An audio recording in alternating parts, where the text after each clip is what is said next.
What's going on, everybody? How y'all doing? How y'all doing? Boom shaka, boom shaka, boom shaka, boom shaka, laka, laka, laka.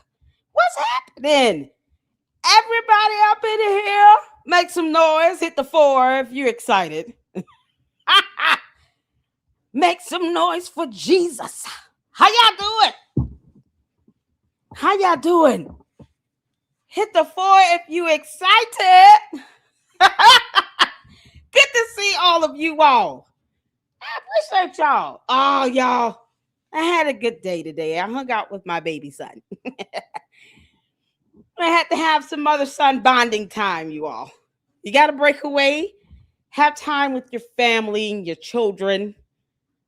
Do what you can while you're here on earth to show love and respect to all the ones that have influenced your life, made an impact on your life while they are alive and are able to enjoy it. And while you're alive and able to enjoy it. Y'all, thank y'all so much for tuning in. And thank you all so much for hanging in there with me. I appreciate that. You guys have hung in there with me. I had to push this back because I had just got home around 9:30 and had to freshen up real quick and get him situated. So, y'all, we in this thing. Y'all ready? Are y'all ready? Yo, we got to, oh my God. So I want to start this off with Facts Me, okay? We're going to do another marathon on Candace tomorrow. So if we don't get to all the videos that I had planned in the lineup tonight, please know and understand we will be getting to it tomorrow. But I said we will start with this video with Facts Me because he also did, oh, hold on a second. Oh. Is it now? That's a new one. Okay. I don't know what's going on. I never see stuff like that. That's weird. But this, y'all, this right here is the video we looked at last night after we had Artie Trolls on with us here in the LLC. An absolute pleasure and honor. Shout out to Artie Trolls. Shout out to Facts Me. Shout out to all of you all. To Gary with Repairment Tactic. Edie Marie, all the fantastic content creators we collaborated with. Shout out to my brother in Christ, my Morehouse brother, Jay Witt. How you doing, Deacon? How you doing? Yeah, Mama still got that information to do video on. Trust me, it's coming. I hope all of you all are well. So we do have a video we're going to check out here from Facts Me. This is the one where he shared this, what looked like a cease and desist letter. But when we read it last night and we looked at the attorney that allegedly sent the letter, and we went on the website, and shout out to my fantastic mods, No Reply, S-Files, Francisca, we did some digging. And it seems like this attorney has been linked to other fraudulent letters that have been sent out as a cease and desist demand. And because of the horrible grammar, the lack of citation of the law, video evidence was not cited. Just saying someone said something, that's not how that works. And oftentimes with a cease and desist demand, it's like a precursor to a lawsuit. You're just basically telling someone, listen, we're going to give you the opportunity to cease and desist with this. And here are the factual allegations based on the evidence that we have. That's why it has to be cited. As to why we're asking you to cease and desist. Because you just can't tell somebody, don't say this, don't do that. And you're not showing how it's violating the law. You're not proving that at all. You can't just say you said this in a video, in your most recent video. What recent video? I may have 50 of them. So when we went over that, and then we have some information, shout out to Francisca. She did a full analysis on this signature authenticity, of the actual letter that Facts Me goes over in the video. She did a full analysis on the signature from the actual supposed attorney. I personally don't believe this person is real. I believe this is just a made up individual. Somebody created a website. It's horribly put together. The website looks like a broke down Temu version of something you expect from a scammer. You get those little phishing scams talking about, you're due $500 in a refund from Microsoft. And the next thing you know is somebody from across the water is calling you, talking about, we're going to give you a refund, but we need you to log it to your bank. The hell you say? So that's how that whole cease-desist demand reads. It's like someone saying, log into your bank and then we'll give you the 500. Oops, we gave you 3,000. So give us 2,500 back in Walmart gift cards. You're like, kick rocks. Chabu. So that's what that letter looked like. Okay. And we're going to, oh my goodness, tomorrow. Oh man, we got something to talk about for Scientology Sunday. And Cher, I got your email, honey. How you doing, Cher? Ooh, I got your email. A whole murder. You can't make this up. Oh, you can't make this up. Oh, Scientology Sunday is gonna be something else. It's gonna be a whole true crime. Okay, so that's what that letter reads as, like a phishing scam from some scammer trying to give you some fake refund, and the Princess Zamunda's uncle died and he wants to give you $180 million. Only if you send him 5,000. Yeah, just stupid stuff. You can't make this stuff up. Why these scammers are so stupid. Ever so often though, they might come through and be able to scam a couple people. And if you're not cautious of knowing what to look for, you'll get got. So I really hope somebody got the word over to fax me. I was not able to email him. It was late. When I got done, I was tired. And then I've been out all day. So hopefully fax me got the word to change his passwords. Just create a whole new email account and let that be. I wouldn't even fool with the email. Child, it's something else. Mindy said, I did tag you on X. John Mappin was found in the Epstein files, and there's a voice recording. Cinema Shogun is awesome. Oh, thank you, Mindy.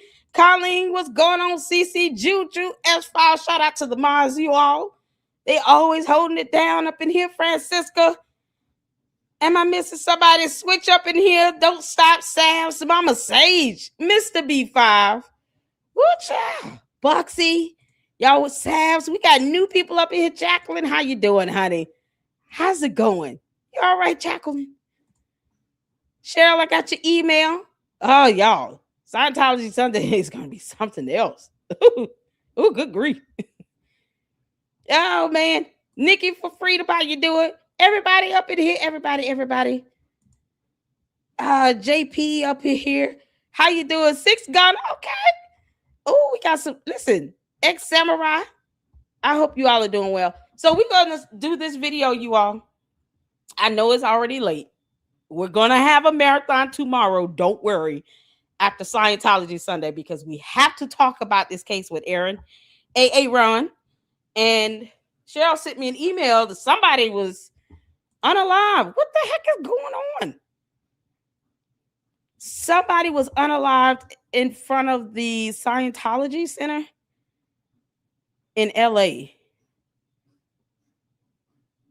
Oh my God. So there was a guy. Oh man, that was outside the Scientology Center when Tommy G was out there doing his piece. Shout out to Tommy G. That guy was arrested for unaliving someone with a knife to death. Same guy that attacked Ron, and Ron was arrested. Are you kidding? Y'all, Scientology Sunday is going to be something else. It's going to be a whole true crime. You can't make this up. It's something else. Oh, Loretta, thank you, honey. What's going on, Ginger Spice? I see you up in here, honey. Y'all, the chat is flowing. Tina Marie, I got your email. I sure will make you a mod. I sure will. It's my honor. Thank you so much.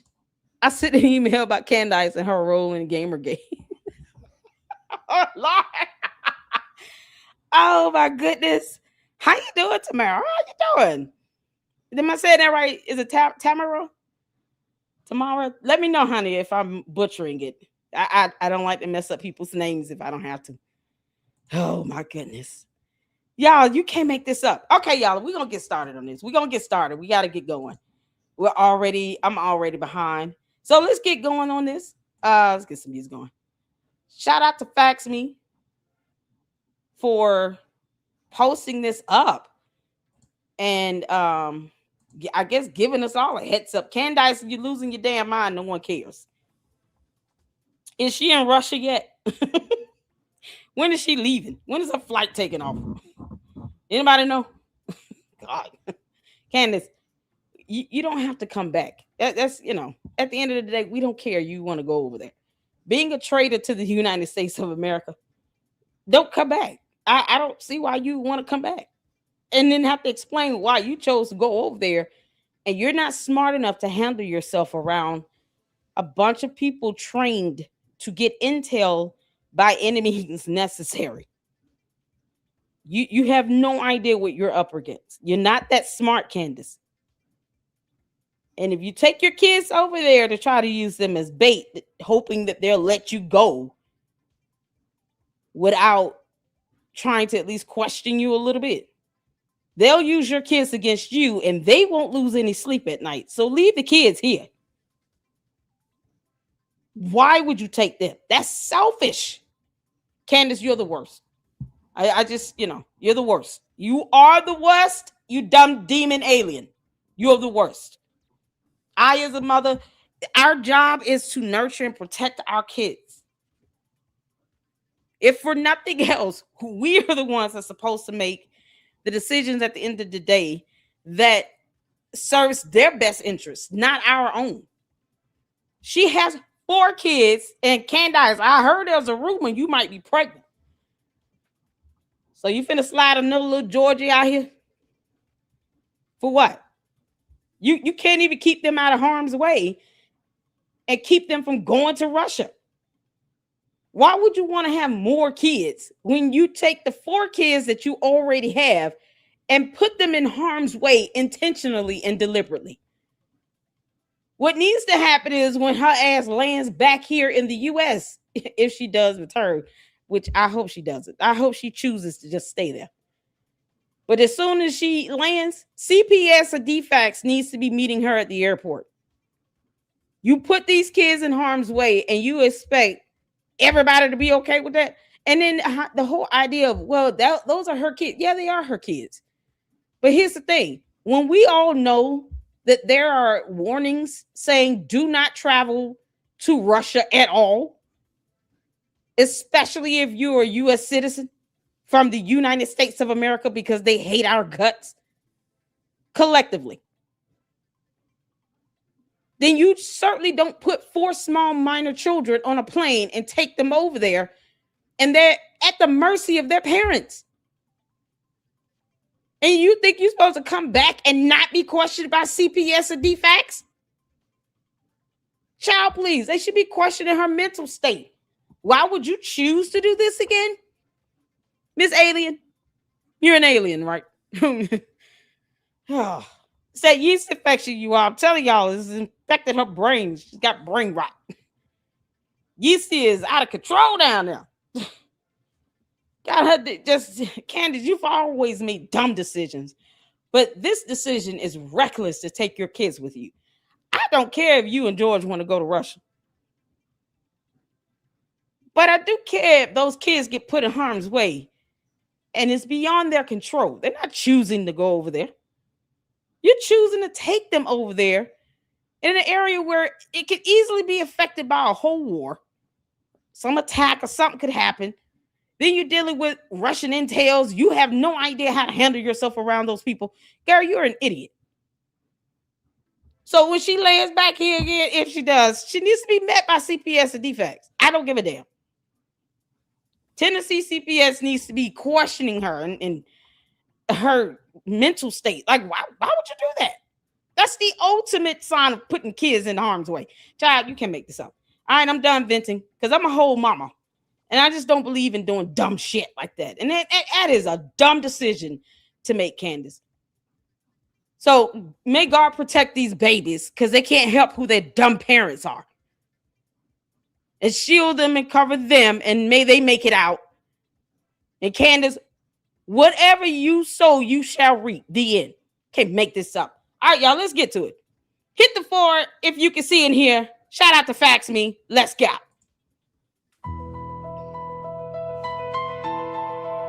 Lord, here's a whole. Yep.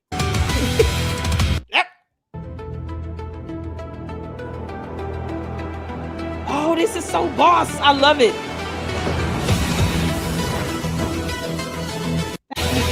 Your music copyrighted. Songs, it's not gonna be good. Guys hanging out. Hold on. All right.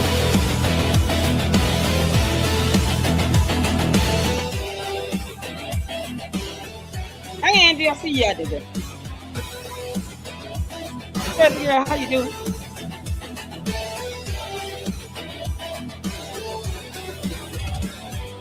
Hey, Good day, my factivists. You are back with another fine episode of Fax Me TV. I appreciate you guys hanging out. We have finally hit the end of the week, my friends. It is Friday. I don't know what that means for most of you. For me, it means nothing. I don't have days of the week, it seems, you know. Or most people are working for the weekend, as the song says, or whatever. My day off is Wednesday, so Wednesday's my weekend. But it's Friday, so TGIF, right? We've got a lot to cover today, guys. And real quick, I just want to say a thank you to a lot of you who have given me support and, explaining your view on that whole debate thing. And, some of you got it, some of you didn't, some of you left. It is what it is. I don't know what to tell you. So I'm just going to keep on keeping on. It's Fax Me, and you can either take it or leave it. But today we've got a lot to cover. First thing we're going to do is we're going to unpack Candace's episode from last night where she had Anna on there. So 2 wrongs don't make a right. You know what I'm saying? There were so many lies, misguidance, misdirection, misinformation in that hour or so that I can't even do this all in one episode. So I just took what I thought were the most damning lies and misdirects, and that's what I'm going to be focusing on today. And, I also want to mention too, because I'm seeing a lot of the Candace followers now are kind of giving up on the notion of saying that what Candace is talking about is fact. Have you guys noticed this? That they've kind of veered away from saying, oh, she only speaks the truth, I'll prove her wrong. They've kind of veered away from that. And now they're just saying what she said wasn't a lie. She said it was an opinion, or she's just insinuating it, or she's misdirecting people. She's not actually lying. Now, here's the thing. We get that. We know that. That's what she does. Okay, it's lying without lying. It's being deceitful. Okay, whether I'm holding up this vape and I say that, in my opinion, this vape is blue, okay? But I'm going to tell you why it's blue, guys. It's blue because this has been painted over in black. I can't prove that to you because it's painted over. I would have to strip it. But it was originally blue, I think, anyway. And unfortunately, they won't allow me to remove the paint to prove that. You see, that's what she does is, she's not blatantly lying. Sometimes she does blatantly lie. Sometimes she works her way around it. A misdirect or purposely fooling your audience to believe something is just as bad as lying. It's deceitful and it's ungodly. So those of you Candace followers out there saying you're Christians and you follow God and she's not lying because it's her opinion, she's being deceitful. And that's just as bad, guys. And we're going to be covering what went down yesterday on her episode between her and Anna, and just it was a direct extravaganza. It really was. And I'm going to clear the water because it's really foggy. I'm going to clear the water on everything that they have said or they said yesterday. And here's some big ones. FaxMe received its first cease and desist. That's right. I'm going to be sharing that with you all today with, of course, some redactions per the advice of my attorney. He said I can share it. I can talk about it. There are certain things I cannot say, and there are certain things I should not show. So per his advice, I'm going to show it to you because I'm being asked to completely wipe Facebook. Yeah, I am being asked to completely wipe FaxMe from internet existence. What am I going to do, guys? We're going to talk about that here in a few. And also at the end of the show, I'm revealing something I'm very proud of. I've been working on a Charlie Kirk music video, and I took an old 90s song and I did a cover version of it the way I would have liked to have heard the song originally. You guys know I'm more into the 80s metal hard rock stuff. This was a 90s song that I kind of reimagined. Has a similar theme, a little darker, if you guys know the story behind this particular song. But I've kind of flipped the script on what this song means, rewrote it, did my own reimagining of it, and then did an accompanying music video of it featuring Charlie Kirk. And I'm going to show that at the end. And I really, really hope you guys enjoy it. Share the crap out of it. You'll see it during today's show. And then following the show, I'm going to upload it to my YouTube channel as its own independent video so you guys can share it if you like it. I'm very proud of it. I think from start to finish, from the point of picking the song I wanted to use to the way I was going to compose it and perform it to the visuals I had in my head for a video for it, utilizing Charlie Kirk and some other things you're going to see. It took about 6 months. I would say 6 months to get this to where I'm ready to show it to you guys. So don't let that be any pressure. Don't let that be any pressure. But today, guys, let's get started, my friends, my factivists. Today, we are going to do what the internet refuses to do, except us here at FaxMe. We are not going to fact check by emotion. We are not going to fact check by fandom, because that's the latest one, right? We are not going to fact check by who yells Zionist the loudest, who says genocide with the most passion, or who whispers Epstein like it automatically unlocks a secret government basement. Epstein. You guys hear that? And who tosses out a conspiracy breadcrumb and then runs from the burden of proof? Who could I be talking about? Who tosses out conspiracy breadcrumbs and then runs from the burden of proof? Oh, we'll get to that, I guess. Today, we are doing this FaxMe style, just like every day. Evidence, my friends, not episodes. Receipts, not reactions. Documentation, not dramatic pauses. Have you noticed that? I've started to notice that. With people like Baron Coleman and Candace Owens, they do these dramatic pauses, and I think it's all for monetary gain.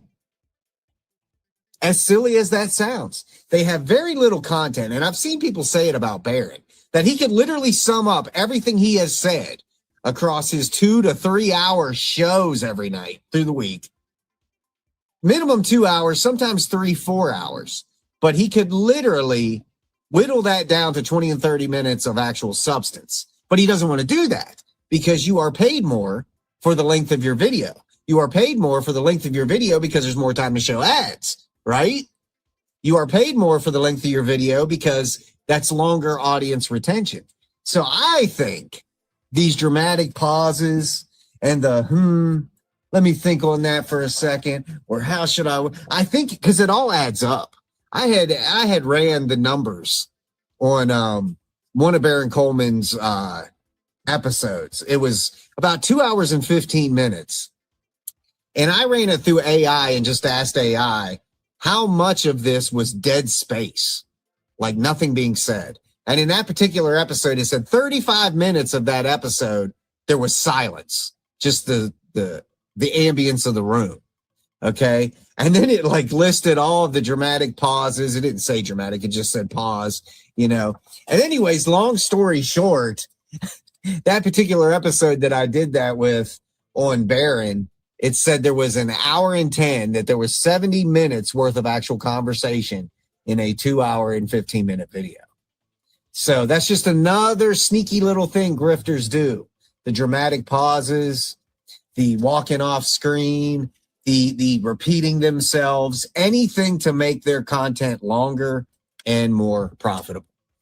But today, we've got Candace Owens, and she had Anna on her show or in her podcast, whatever you want to call it.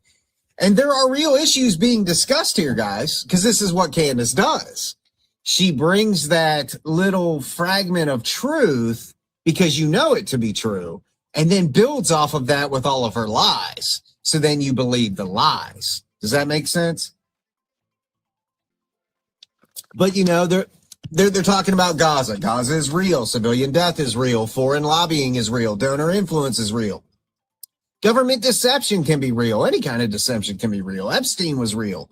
War propaganda is real. Institutional mistrust is real. This is all real stuff that they're talking about. But this is where adults are supposed to separate from cultists. And that's what we do here at Fax Me. We separate. The cultists are over there buying into it. The adults are over here hanging out with Fax Me. Real issues do not give you permission to invent fake bridges. And that is what Candace Owens does. And now it's double our fun because she's got somebody just as trustworthy on there. And that is the disease in this episode. It is not that every subject that they touch is fake. Okay.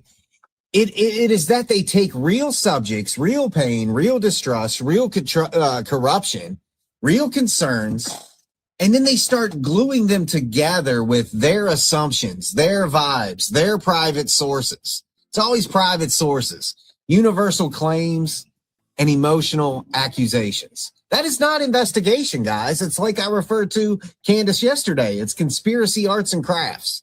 That's what it is. So let's walk through this. Again, I'm only showing you half of what can actually be debunked. I just wasn't going to take any more than about 30 minutes to do this. But right out the gate, Candace openly says that Zionists are not just attacking her and Anna, but that these people want their family harmed. Similarly, her and I are both under a very severe attack from Zionists who, I guess, want our families to be harmed. Anna Yes. Kasparian, welcome to the Candace Show. Thank you for having me. That is the emotional launch pad of this entire episode. Right out the gate, the listener is not being invited to evidence. The listener is being pushed into fear. The frame is not, here are the individuals who threatened us. The frame is the whole category of people wants harm against our families. If somebody threatened you, name them. Show the post, show the email, show the police reports, show the direct message, show the evidence. But you do not get to turn criticism, backlash, or even harassment from specific individuals into a blanket accusation that an entire political or religious category wants your family harmed. That's stretching the truth. I mean, that is stretching it. It has broke. You have taped it back together. I mean, come on. That is not precision. That is not journalism. That is the oldest trick in propaganda. Take a real feeling and attach it to a giant enemy. So moving on from that, Anna praises and says Candace was fired from the Daily Wire for calling out the genocide in Gaza.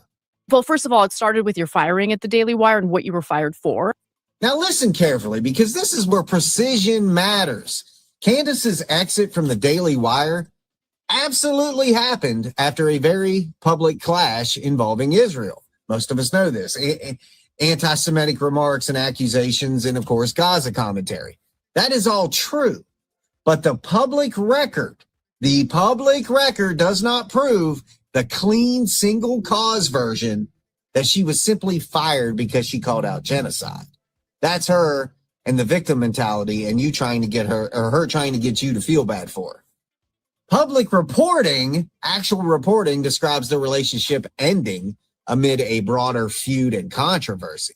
If you want to say Candace and the Daily Wire split after conflicts over Israel and being anti-Semitic, that's fair. If you want to say her Gaza commentary was part of that conflict, that's fair. But if you say she was fired because she called out genocide, as if that is an established employment fact, then bring the employment documents, bring the termination letter, bring the direct statement, bring the evidence, Candace. Because martyrdom is not a source, period. So next they move on to the Brian Mask quote, right? The podcast. Oh, Lord. Why is Candace still harping on this termination from Daily Wire? Candace don't know how to let things go. That's what's so crazy about this. She doesn't know how to let things go. The Candace, the horse is dead. It's 6 feet under. And you still beating that dead horse 6 feet more down in the ground. There is nothing more you can do to that dead horse. It's been dead for years. Why are you still harping on that? You know nothing's going to change about that, right? Daily Wire isn't going to do anything for you because they fired your ass. You're going to have to learn how to get over it. They owe you nothing. They didn't have to give you a job. I wish Ben Shapiro would look at some of these content creators and fire up that Candace Owens podcast where he put that tiny horse and was creating that hilarious comedy content over there. I hope he continues to do that because that was really doing well for him. You have so many fantastic content creators out here that can create comical, hilarious content, clowning Candace Owens, and we're here for it. And people that aren't scared to do it, where their content should be highlighted even the more. And Ben Shapiro could platform it. Even if he doesn't go full-blown hiring someone on, but he at least encourages people to check out small content creators that are putting out fantastic content. That is absolutely hilarious. Yeah, I just love Edie Marie's Candyland Barker Babe 7000. You're talking about something, I mean, satire comedy that can be absolutely hilarious. Skit style comedy that you saw from like Mad TV. Just pure comedy. Where it's funny, it's relevant, it's refreshing. Something that he could help to promote even. That would help boost more viewers towards the Daily Wire. There's so many ways he could go with that. Where maybe it would not have led to any layoffs like that. I can't tell him what to do with his company. But I hope they continue to go down that path and they continue to put out fresh content and also help promote content creators that are doing great content and that are still, you know, keeping us all from having a migraine. When it comes to reporting on Candace, we're going to keep our foot on her neck. We don't owe her nothing else. Candace don't pay my bills. And I'm still waiting on this $7,000 check. Where's my money? I would love nothing more than somebody give me $7,000 for the pain, the suffering, and the headaches of talking about Candace. Yes, the sound of her voice is like a shrill. It's like someone scratching a chalkboard. Think of the worst sounds you could, and then you amplify that times 10. That's Candace. Someone paying me $7,000 would be cheap. Child boo. That's why that doesn't move me, honey. The candy ass is in the box, no better. That does not bother me. But for her to keep beating the dead horse in the ground about her termination with them, it's irrelevant. We don't care, Candace. That means nothing. It's a moot point. They're not going to give you anything. They're not going to compensate you. Why do you keep bringing it up? Get over it. How old is she? Can't make this up.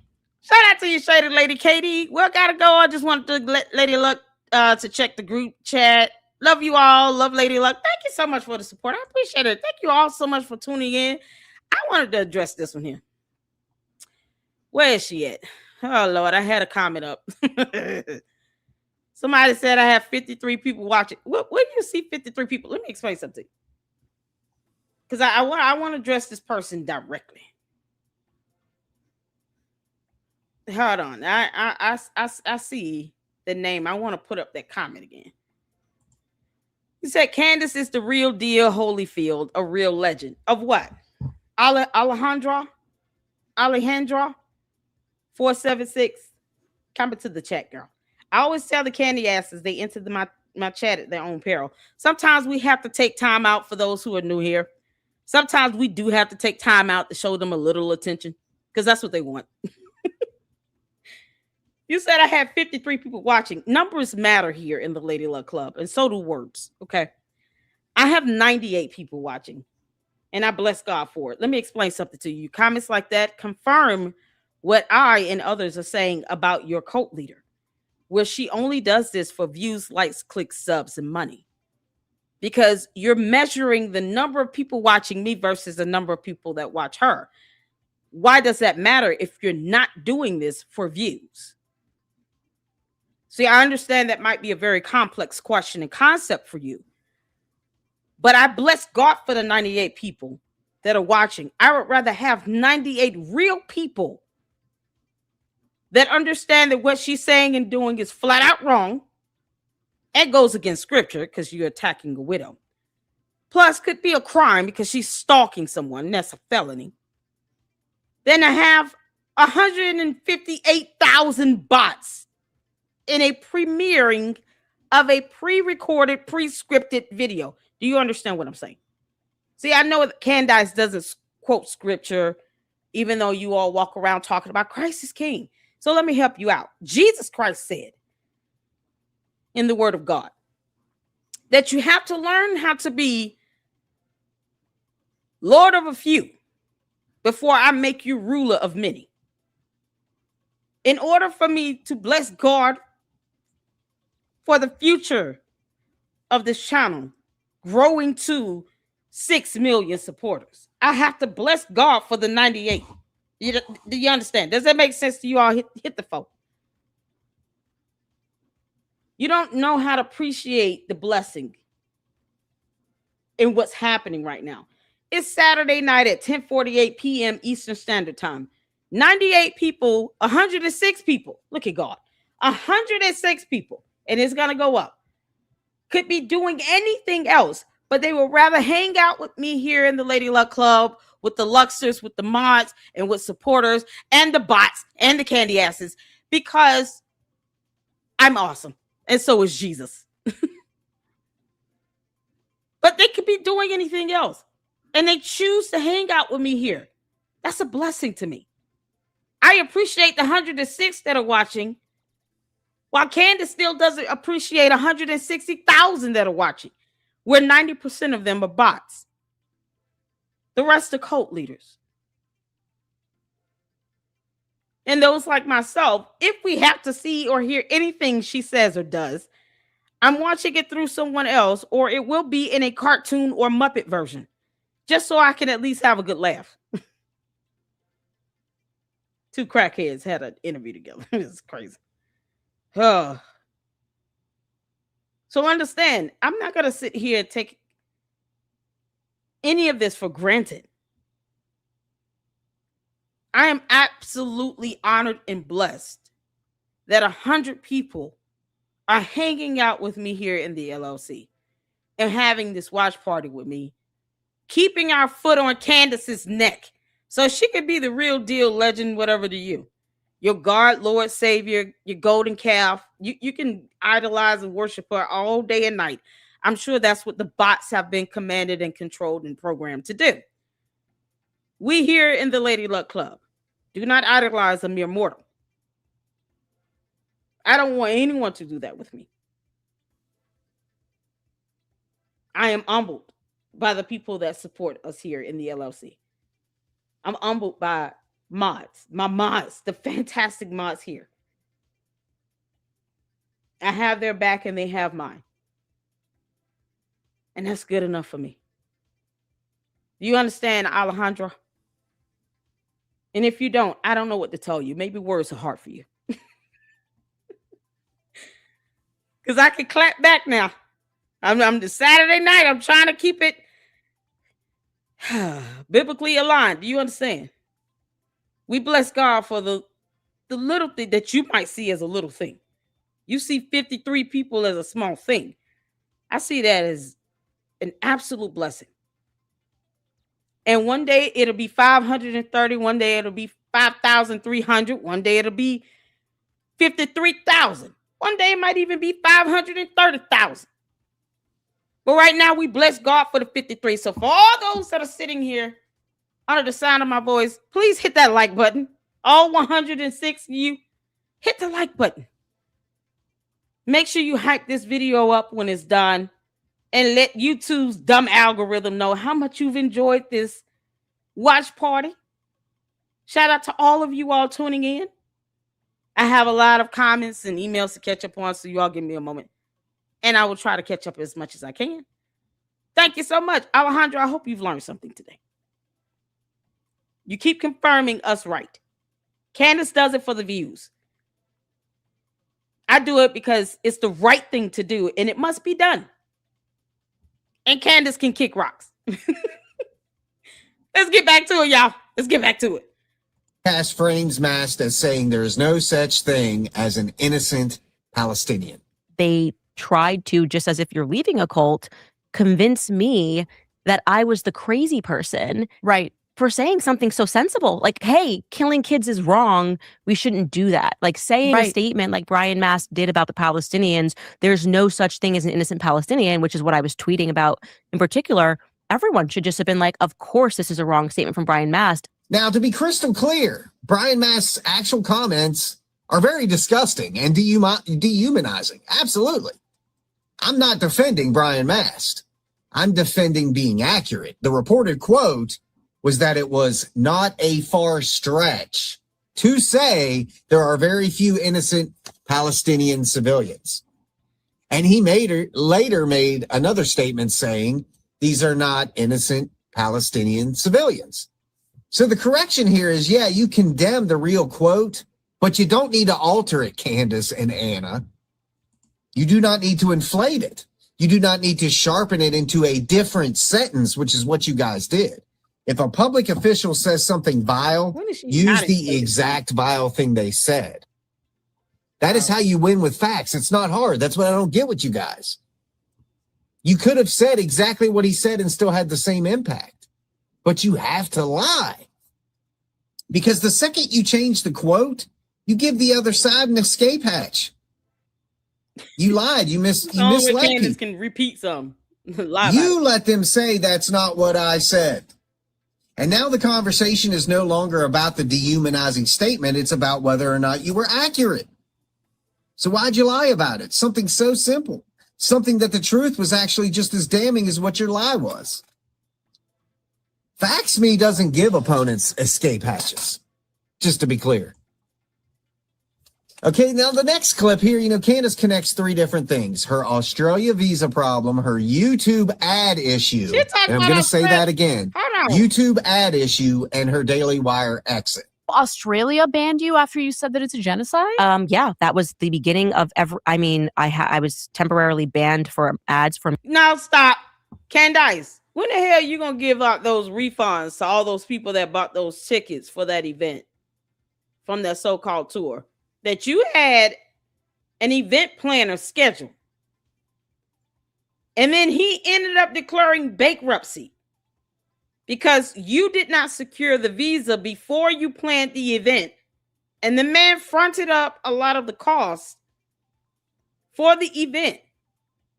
You had tickets as high as $1,500 for backstage passes and one 5-course meal with your dumb behind.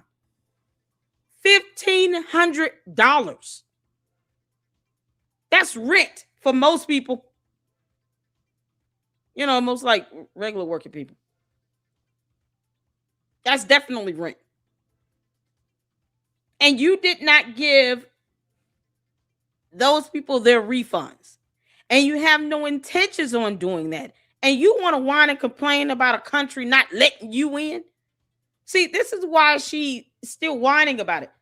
Because Candace, deep down, you know that you're wrong for leaving your own cult members hanging and not giving them refunds on those tickets.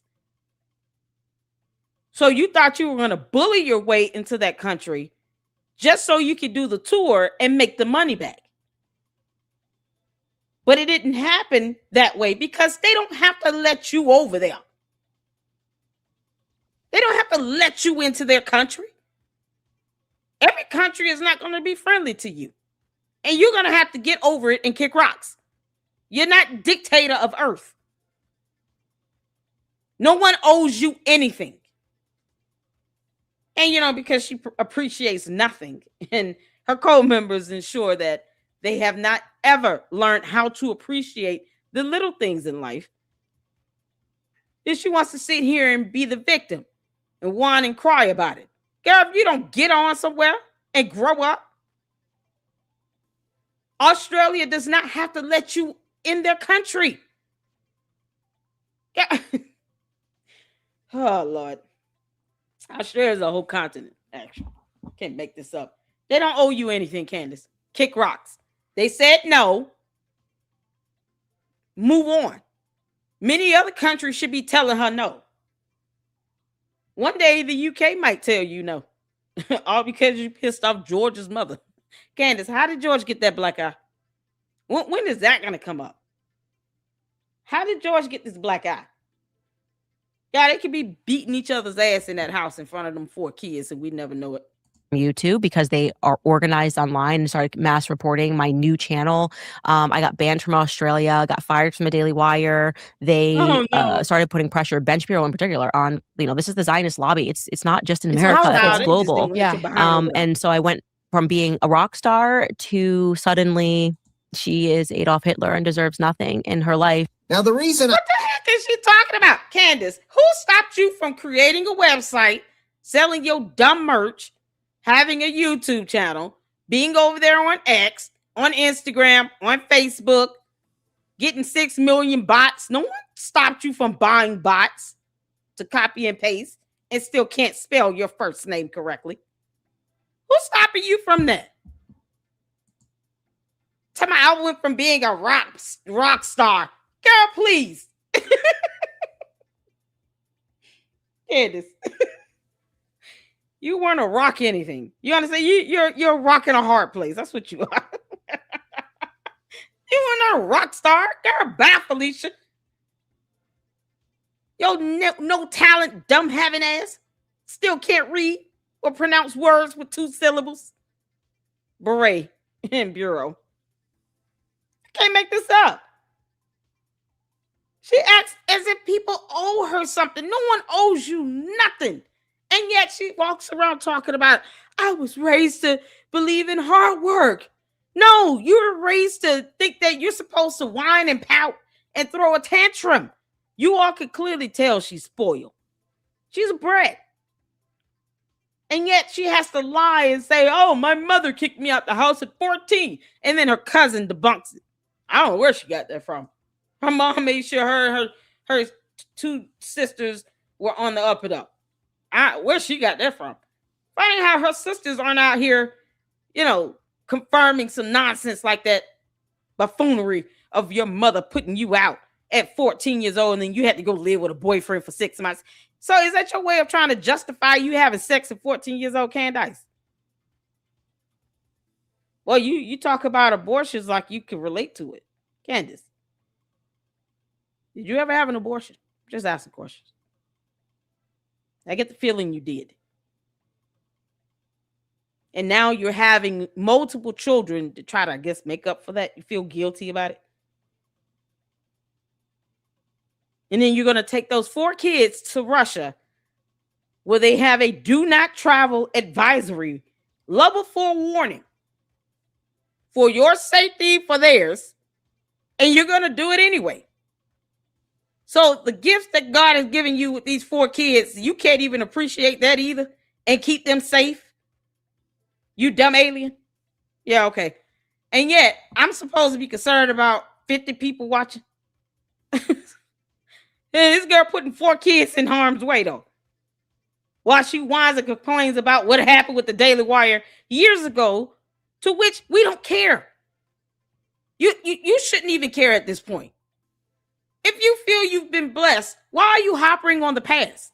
Oh, you can't make this up. I emphasize the YouTube ad issue is because she is infamous for saying that she has never paid for advertising. Guys, if you're new to Fax Me, I have an episode on here. Go back through the archives where I expose, and Factivist, if you've seen it, go ahead and bring it up in the chat. I expose Candace for spending over $1 million in a year's time on just advertising on Facebook. Some of those ads cost $30,000, $40,000. All of that information, screenshots, everything. The evidence is in that episode. So she lies and tries to tell people in comments and posts that she's never spent $1 on advertising. But I proved that she had, just on Facebook alone, over $1 million. Now she's saying to Anna that YouTube prevented her from continuing to run ads. Well, Candace, right there, you're admitting that you ran ads. So why now? Okay, is Anna related to the dude that that's on the Young Turks? Is she related to him, or she just a co-host over there? I thought she left the show. She doesn't have her own thing or something. Oh Lord, this is ridiculous. What is Anna going to do about Candace being terminated from the Daily Wire? Nothing. Anna is not going to do anything about that. There's nothing she can do about it. Candace is still venting about something like this. It's like her only way of trying to drum up hatred for anyone that's Jewish or all of Israel. All these people that hired me to work at the Daily Wire fired me because, I said things that were horrible against Jews in Israel. Even though they all have some ties to Jews or Israel. Like, what did you expect? You can't go work for a company and dog them out. You dogging out the CEO, everybody that is either Jewish or from Israel or has ties to Israel or friendly with Israel. You cannot put a whole company in jeopardy because of your nonsense and buffoonery. And then think they're supposed to continue to pay you money. This is the same heifer that wants TPUSA to put her on their payroll for PR. Candace wants to be on the payroll of TPUSA. That company she hates real bad. Where she told donors to demand refunds, interfering with their ability to make money, which is tort. Tort is interference. They could sue her for that. No. She told them, the donors, demand your refunds, and then turned around and said in 3 different videos, twice said, I want to be on the payroll. They should put me on the payroll for PR.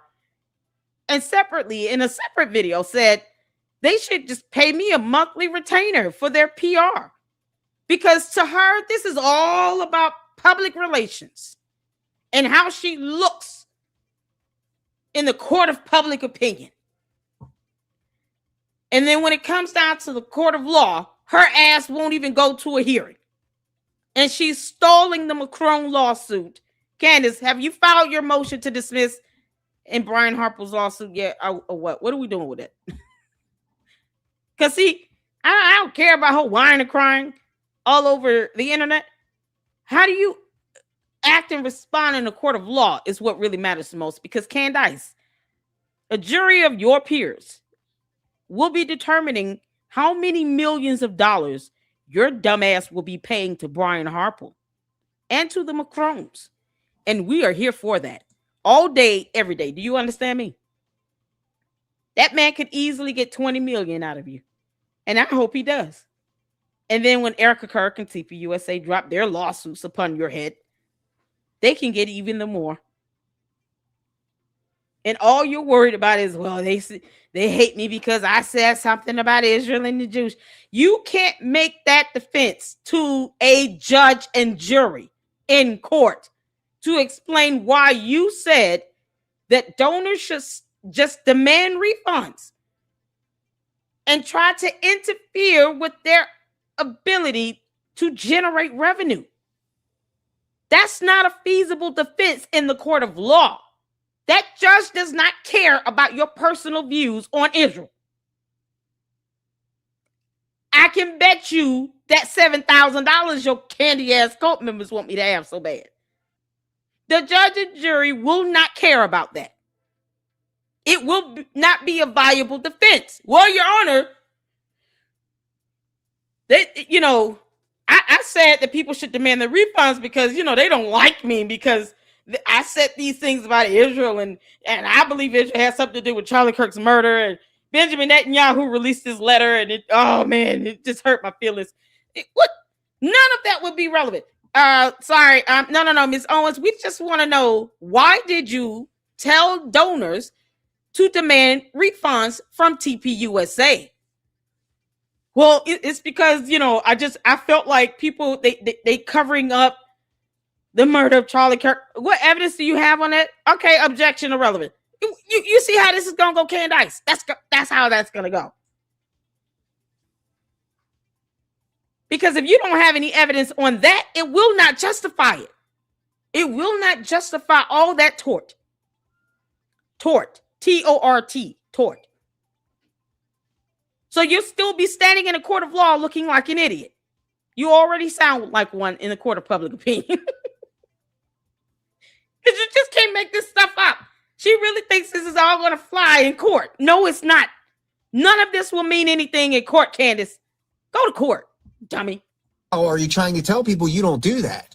She was bragging yesterday about her following on YouTube and coupling that with, we've never paid for ads to get here. We've never had sponsors. We've never had outside money. We've never had to. Everything she said in that sentence was a complete and total lie. And I proved that in that episode that Candace Owens does pay for advertising. She is a liar. But the frame is that this is all one big Zionist pressure campaign. Exactly, JP. Punishing her for telling the truth. But public evidence does not support that, Candace. Australia's visa refusal was upheld on character grounds tied to concerns about you inciting discord and violence and past controversial public commentary. You and your lack of morality and ethical behavior is what got you banned. Okay, this had nothing to do with Zionist pressure. The Daily Wire situation was a public breakup amid multiple controversies and clashes. Okay, not just one thing that you're trying to make it out to be. So stop turning separate controversies into one conspiracy rope unless you can prove the knots, Candace, because you can't and you won't and you haven't and you never will. Many people lobbied. Maybe pressure happened, right? Maybe more lobbying happened than we're aware of. Maybe some people celebrated it. I celebrate anywhere you're not allowed to speak. I'll be the first to tell you that. But the claim is not some people criticized Candace. Oh, man. Okay, that would have been the way to say it. The claim is... I'm with facts with Candace. I jump for joy when a whole country, a whole continent even, tells you, you're not welcome here. We went over that appeal in the court documents, by the way. Candace, did you pay the court costs of the government, the Australian government? Did you pay those court costs? You were ordered to do that. So she lost her appeal for the visa. Part of that judgment is for her to pay the government's court costs for having represented that case, because she filed that appeal knowing that they don't really have to let her over there. She never had a case to begin with. And we went over those court documents. Make sure you guys check that video out in the Candace, the alien playlist on the channel. Because we went over those court documents for a reason. Candace tried to bully her way over there. She tried to bogart her way into Australia. They said no, and they stood firm on it. And look what happened. Ain't God good? They said, no, don't come over here. We're protecting our people from you. You're one less idiot coming over here spewing all that nonsense. You have people carrying out death threats against others. There are a few men in jail because they issued death threats to Jewish conservatives or to Erica Kirk because of Candace Owens. And she can't seem to just retweet and say, I don't condone anyone sending a death threat to anybody. You have a clear death threat that was sent to Erica Kirk. And Candace encourages people to stalk this woman because they act as if they pay her bills. And they don't. All of these clowns are a non-MFing factor in the life of Erica Kirk. You don't have to take care of her and her kids. And she certainly doesn't have to take care of you people. So why would anyone feel the need to have to stalk her again? A whole felony? It's a felony in her state. That's where it would matter the most. The state she lives in, it is a whole felony, not a misdemeanor. So if you get locked the hell up, that's on you. And that's exactly what has happened. One man has been locked up. Candace, you want to go for 2-0? I'm here for it. Clearly, the local authorities have no quarrels with locking somebody the hell up for issuing a death threat against Erica Kirk. Because you have people out here listening and watching everything she says and does, everywhere she goes, with your sources and direct contacts that live in her building. That's what you said out of your mouth in a whole video that will be used against you in the court of law. Erica Kirk, please hurry up and get this protection order. You can't make this up. That a coordinated force caused all these outcomes because she opposed Gaza. Child. That requires evidence. A lot of it. Not a theme song, okay? So then we move on to Anna claiming the United States depleted 80% of its missile interceptors. When you consider the fact that we have depleted 80% of our missile interceptors because we've given military aid to Israel, Ukraine, we're currently using interceptors, in this war against Iran. I'm worried about our national security. That number matters. 80% is not the bots are so dumb. Sensation. I'm not going to read the definition of the word hate to you at all. You're going to have to Google that. Stop being lazy. The candy ass is coming here and they demand all kinds of things like you pay my bills over here. You pay nothing. I don't care about your little demands. That stuff don't work over here. That don't work on me at all. Not here in the Lady Luck Club. Stop throwing a tantrum and go and read. I told you start with the definition of the word hatred. You said hate for Candace. No one said we hate her. No, I want her to lose her lawsuits. That has nothing to do with hate. And a judge in a court of law will tell you that. If you don't believe me, read case law on defamation. If thou knowest how to read, read. In all thy getting, get understanding. Yes, Lord. That's what the word of God says. Because the candy asses walk around here talking about Christ as King, So in all thy getting, get some understanding. That starts with you having a level of knowledge. Reading is fundamental. We read here in the Lady Luck Club. Unlike Candace's so-called book club that you're probably paying for. Or at least scripted to pay for. Either you're a bot or a cult member. I don't care. Go and read. Come back with the definition of the word hate. And you tell me, when did I say I hate Candace? I have no emotions towards that girl one way or the other. I sleep peacefully at night. And I will still do my videos on her. You stop nothing. You understand? But I want a timestamp where I said that I hate Candace Owens. because I take that very literal. I don't trust bots to try to, translate the definition and concept of the word hate. So when did I say I hate her? We get past that point, then you can ask questions. Oh, and also ask her, where are her 2 degrees? Because they love to say, what has she lied about? We're not here to keep appeasing you all and answer your dumb questions over and over again. You're either incompetent or your programming is slow. Which one is it?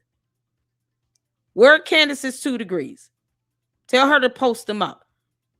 And tell us why George had a black eye. And how did she break her foot? That's it. Otherwise, you serve no purpose. Lot. 80% is not serious depletion. 80% is a specific factual claim. And the public reporting I found supports a serious missile defense strain, okay? And concern about depleted stockpiles. But I did not find solid public support for the broad claim that the United States depleted 80% of its missile interceptors. The accurate claim is the U.S. and allied missile defense stockpiles have been heavily strained, and that certain interceptor categories have been significantly used. See, they conveniently leave that stuff out. They conveniently leave it out. But unless you can source the 80% figure cleanly, do not say 80%, because numbers are not decorations, kids. Numbers are claims, and claims need proof. They need those receipts that you candy called keep saying she has, yet none of us have seen them post it. ever. Thank she you. Can't produce one. Not one, not even her 2 degrees. Funny how she said, I have 2 degrees, one in English and one in journalism. Where are they? Why won't she show her degrees? If you have 2 degrees, why can't you post them up and show your degrees? Why would that be hard for her to show as evidence? Why would she lie about George's DUI? Oh, it was a fender bender. No, it wasn't. It was a total crash out. That truck was totaled. He got drunk, stupidly drunk. Got behind the wheel of a $150,000 truck, as it was quoted in as far as his valuation, and drove it into the earth, according to the police report. It crashed into the earth. It was a single vehicle crash into the earth, to the point where he blew out and completely lost the front driver tire on that big truck. That is how severe that impact into the earth was. He lost a whole tire. And that should not be easy to do on a truck valued at over $100,000. And it had to be loaded, meaning it was like the top tier of its class. So I'm sure he had the cameras, the TVs and stuff. I mean, everything souped up in that vehicle. And he crashed that thing into the earth and totaled it out. And Candace called that a fender bender on X in a post, because words matter here. That is not what the police report described it to be. And she had to pay a policy out for almost $7,000. Candace, is that where you got the $7,000 from? That was the amount you had to pay to your insurance company for George's DUI accident. The crazy thing is they have the money. But why is she belittling him being on our U.S. highways, sloppy drunk 3 times the BAC? The real men in Tennessee, boy, next time y'all see George Farmer driving out there, you got to catch him in a bar and say, what you doing here? Now, hand me the keys. We're not doing this. You can call an Uber, call your wife, call a friend, call your boyfriend, but you're not driving anything on our highways and putting anyone else in danger, because he could have literally had an impact. Lord, we thank you that didn't happen. But he could have had an impact with another vehicle with children in it. And then what? That truck was totaled, and Candace called it a fender bender and tried to belittle it. That is how stupid she lies. Her lies are so dumb. It defies logic. When we can look up, I choose to believe the police report and the arrest report and any other reports and documentation by the authorities. Because she never said he wasn't in an accident. Well, she tried to say that. And she realized, okay, I can't say that. But she tried to downplay it to a fender bender. I mean, she acknowledged it and said that they had to pay a total out for their insurance policy. It was a little over $6,900. All of that is in documentation. You know, documentation. Something she will need for court as well to prove why she went out here and lied like hell. On Erica Kirk, TPUSA, blame people for aiding in some cover-up of a murder that she can't prove. You know, she got to prove that. Because they'll be able to prove that she lied and there's no evidence. That's their burden. Petitioner's burden is to prove she lied.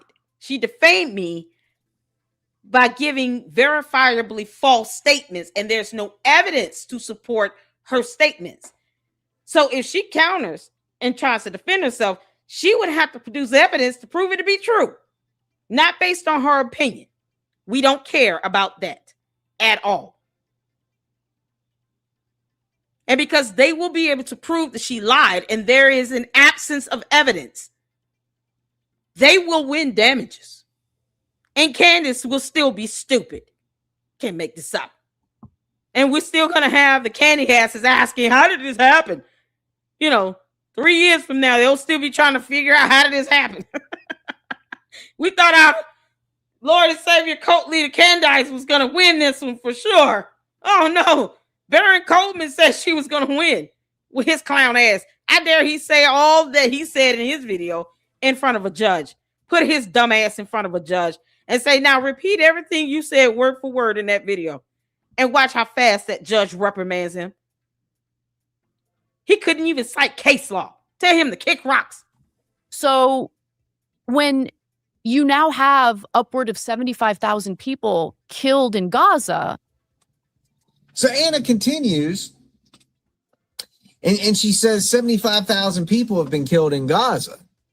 Well, this is important because some people will rush to call that a lie. I'm not going to do that. Official counts and independent estimates are different categories. Some official figures were lower at certain points, but independent estimates and later reporting have put violent deaths around 75,000. Oh, man. So you do not call this a lie. You correct it by source category. Again, not giving you all the facts. Are you using official reported deaths, ministry-linked totals, OSHA reporting figures, or independent morality estimates? That is the intelligent correction here, guys. This is what separates a fact checker from a heckler. Okay? So that's why I wanted to do that one. Okay, so then Candace moves on to the Epstein thing, and every pro-Israel media figure suddenly decided the Epstein files were no big of a deal. This is her new thing. We just address how brazenly obvious, like, okay, when every pro-Israel media figure comes out at the same time and basically says, oh, there's no big deal with the Epstein files, they shouldn't be released. What media figure? Who said they shouldn't be released? I've never heard anyone say they should not be released. I think that's the one thing we all as human beings in the United States of America can agree on. All the files should be released. Personally unredacted. The man is dead. When are we going to get past that is my question. When are we going to get past that? This is why, and I'm going to say this because I see the chatter in the chat. This is why I'm apolitical. Because none of these presidents we've ever had, Republican or Democrat, pay my bills. And on Judgment Day, God will not be asking you if you voted Republican or Democrat. It is a choice to have political views and for them to be aligned with either party. We'll be at this all day going back and forth about something regarding a Republican or Democratic president, none of which pay your mortgage.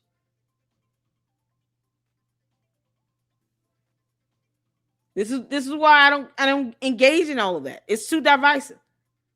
People can't just say, okay, I disagree on this, but I agree on this. So please calm down in the chat. Good Lord.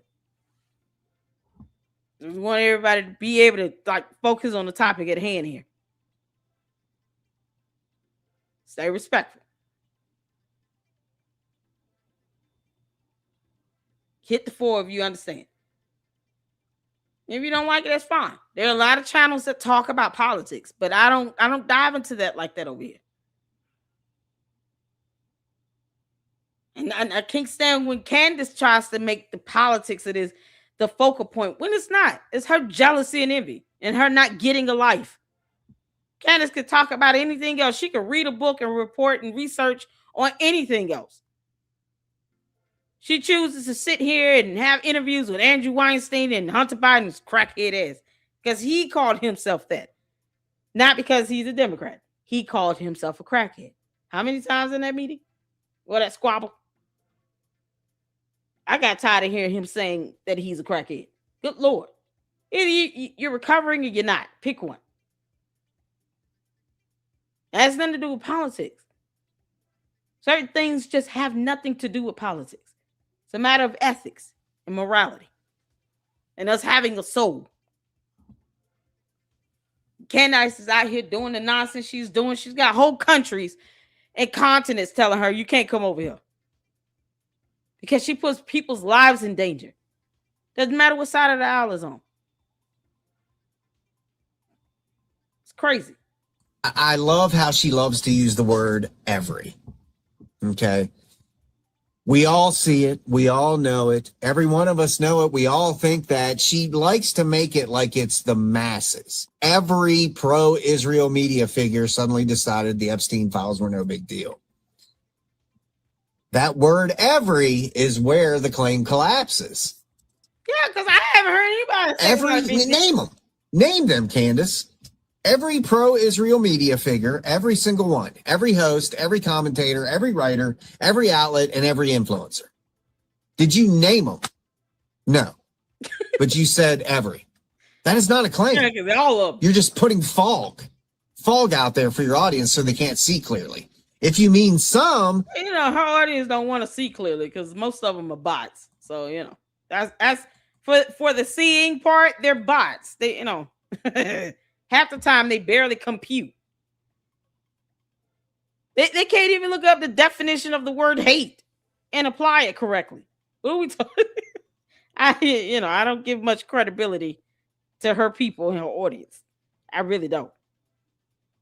But this is the problem: is that she generalizes everything and leaves everything vague and ambiguous. And whoever this Anna chick is just kind of co-signing off on this stuff. And she couldn't name anything either. She couldn't name anyone. Everybody wants the Epstein files released. Can we all agree to that? Hit the 4. We all want the files released. We would love for everything to be unredacted. We want to see all the names. Hit the 4 if you agree. All the Epstein files should be released. And good Lord, if there could be criminal charges to come out of it, we would love to see all the bad guys go to jail. Hit the 4 if you agree.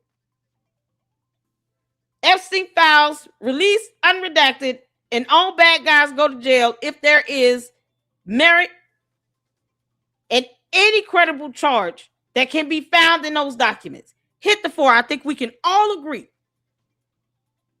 Put the politics to the side. We can all agree for the sake of humanity that if there are any bad guys that should be charged with a crime from the Epstein files, they should get locked the hell up. And we probably would love to see that. Hit the 4. Hit the 4. Because I would. That way we can move on with that.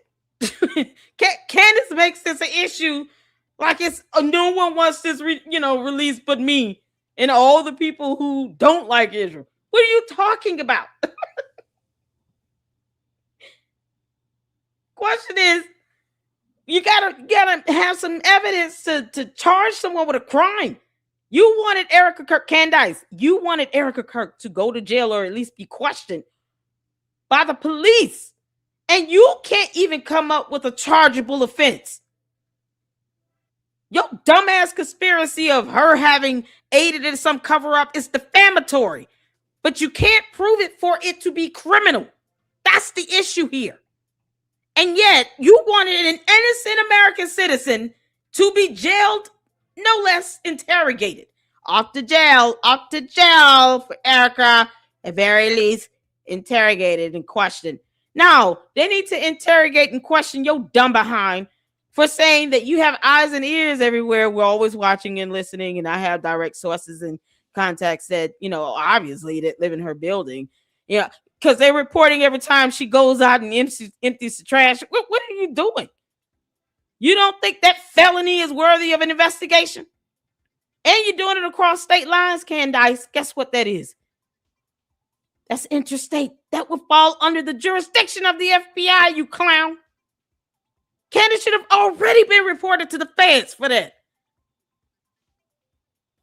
You talking about the Epstein files? You think the FBI agents gonna give a damn if you get interrogated for stalking someone in a different state? They're gonna say, ma'am, we don't care about the Epstein files. We're asking you about why you have sources of direct contacts living in Erica Kirk's building telling you every little thing that she does. And who are they? Give us the names and the apartment units they live in. What's their unit number? We want names, full addresses, and contact information so we can go collect them. You got it, man. Oh, it's the buffoonery for me. And how ironic for her to say, well, I'm going to just start clapping back to anybody that talks about me. Get off your kick rocks. Candace Owens. I dare you to come out of my mirror like Candyman. I'm going to keep talking about this. Because Candace, you're going to get this girl killed. And you don't care. But we do. So you can kick rocks. Because just as much as I think it's horrible for you to take 4 small children to Russia when their advisory saying, don't go over there, let alone bring minor children with you, and you got 4 of them. I also care about her 2 little ones. They haven't done anything to you, but you're having their mother stalk. You do understand they live there with her, right?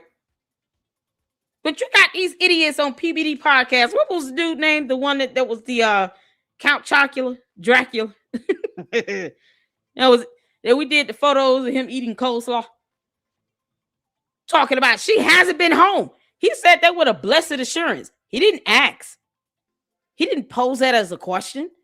And I caught that then when he said it. We saw that dude, that video where the guy from PBD podcast, remind me of his name, you all in the chat, where he said she hasn't been home. Who you been talking to? Who told you that? Sounds like you've been following her everywhere she go. He said that with all the air in his chest and was not questioning whether she'd been home at all. Never mind the fact that she canceled an event with the vice president because of safety reasons. And now look, a man is in jail for issuing a death threat against her. Now, how does this idiot feel over there at PBD podcast? I wonder, has he said anything about that? Has that moron said anything about Erica Kirk getting a death threat to the point where a person had to go to jail for it? Count Chocula. I don't remember his name. Y'all remember his name? What's the guy name? He over at PBD podcast. What's his name? Vinny. Thank you, Sifa. Vinny. Has Vinny said anything about this guy going to jail for sending a death threat to Erica Kirk? Where the rest of these morons and creeps and nasty ass bastards should be locked up at. All of them need to go to jail. Y'all gotta listen. Excuse my profanity tonight, because that disturbs my soul to know this girl can't live in peace because Candace Owens is jealous, and for no other reason. No one did anything to her. Erica Kirk has never said or done anything to Candace Owens at all. Period. She doesn't even barely mention her name. And when she does, it has a ring to it. It leaves a whole effect. It raises eyebrows. But that's what happens when you're not sitting around just obsessing over someone and you're able to live your life. She went months without saying Candace Owens' name. She has never did anything directly to Candace Owens to bring on this level of stalking where Candace Owens' words are putting Erica Kirk in even more danger along with 2 minor children. And somehow Candace, don't talk about me. I'm tired of people talking about me, George. You'll make me a sandwich. Candace, how did George get the black eye? But you worried about somebody living in her building. Unbelievable. Candace doesn't care about any of this stuff. Vinny and Sloppy. What did Sloppy Joe Kent say about Erica Kirk getting a death threat? All these morons out here. We already know the candy asses over there on X, trying to downplay it. A man is in jail. Hell, you mean? But see how their opinions don't matter when it comes down to somebody being arrested? You see how their opinions are irrelevant when it comes to a matter of law? When these matters are brought before a judge in the court of law, you see how those so-called candy asses on X are irrelevant to that criminal charge. Judges aren't considering what Project Constitution thinks about him stalking Erica Kirk, lying about her having a boyfriend. You think that judge cares about that when they lock that dude up? No. They could care less that Project Constitution exists. I'm just trying to remind the candy asses of their place here on Earth and why many of them are irrelevant to the rest of us. Amen. People going to jail for death threats. And yet and still, Candace believes that she should not be reported to local authorities or have a protection or restraining order issued against her from a judge or an injunction. She shouldn't be sued for defamation. The audacity. A whole continent should let her in. No. This dumb alien is spoiled. Girl, take that back to your home planet where you think everybody's supposed to be worshiping the ground you walk on. Say something. If you mean major figures I follow, name them. If you mean a pattern among certain commentators, document the pattern. Who are they? What are they doing? Then it's a pattern. But do not say every unless you can prove it is everyone. This is misleading. It's psychologically manipulating your audience. And at its core, it's just he's being instructed to attack people who don't support Israel. That is not just Trump favors Israel. What? That is not just Trump is influenced by donors. That is a claim that somebody is instructing him. If Trump is being instructed, show us the instruction. Candace. Show it to us. You said he's being instructed. Show us the instruction. Show us the email. Show us the call log. Show the witness. Show the donor meeting. Show the document. Show the policy for payment exchange. Without that bridge, this is not evidence, Anna. This is just soap opera drama. It's suspicion. It's just you creating another narrative for people to run with that are now going to believe it. And suspicion has no constitutional right to dress up as a fact. You are lying. Honest, I just think at the top it's all the same. I think the Epstein files had everyone in it. I think they have been that sort of global arms trafficking human. Candace, don't you have some genetic relatives that are in it? Like an uncle or somebody from the islands over there, aiding and shipment and all of that. Don't you have some relatives in that? You sure you want this stuff released? I mean, we want it released, Candace. But see, be careful what you ask for. Because, unlike you, we read here in the Lady Luck Club. And you still have not read the Epstein files. This is the same moron that has not read the indictment against Tyler James Robinson either. Candace, you made a complete fool of yourself with that interview with the young lady from CNN that you did 18 days after Charlie Kirk's death. It was on September 28th. he was assassinated on September 10th. 18 days after his death, she did that interview. It was planned and scheduled. You don't interview with CNN impromptu. Not for that type of sit-down interview that they did. And it's on my channel. Y'all can go watch. I have a whole straight version with no commentary. So you can watch it from beginning to end, no commentary, nothing. And she had not even read the indictment. And yet she thinks that it's an achievement for cameras to be in the courtroom for Tyler James Robinson's hearing. As if she's been pushing for that. Candace already said she doesn't care about that investigation in Utah. She doesn't care about the murder trial. She doesn't believe Tyler James Robinson pulled the trigger. But yet she can't tell us after 8 months who she think pulled the trigger. My guess would be George Farmer. Because it would be. Candace, I can give a lot of reasonable doubt to line up as to why my theory would be George Farmer. But see, he won't even give us an alibi. Funny how you think somehow that double standard does not apply to you and him. Where's your alibi, Candace? How much money did you pay Tyler Robinson again, Candace? Sex trafficking syndicate is running America and has been running America for a long time. Obviously, Epstein, his side gig was blackmail, but people forget that former Mossad agents testified that he was brought in for the arms deal for the Iran-Contra scandal. Yes. So, Candace is still on the Epstein kick, and she says the Epstein files had everyone in them. Oh, my God. Then talks about a global arms and sex trafficking syndicate running America. Let's be very careful here. Okay, Epstein was real. Epstein's trafficking was real. Powerful people around Epstein were real. The public has every right to demand transparency. But everyone was in the files, and a global syndicate runs America are not established public facts. The DOJ FBI review said it did not find a client list or evidence supporting some of the blackmail claims that dominate the internet. You can criticize that review. That's fine.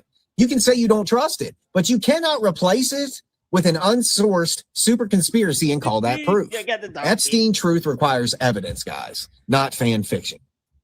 Flight logs are evidence. Court documents are evidence. Victim testimony is evidence. Financial records are evidence. A podcast guest saying it's obvious is not evidence.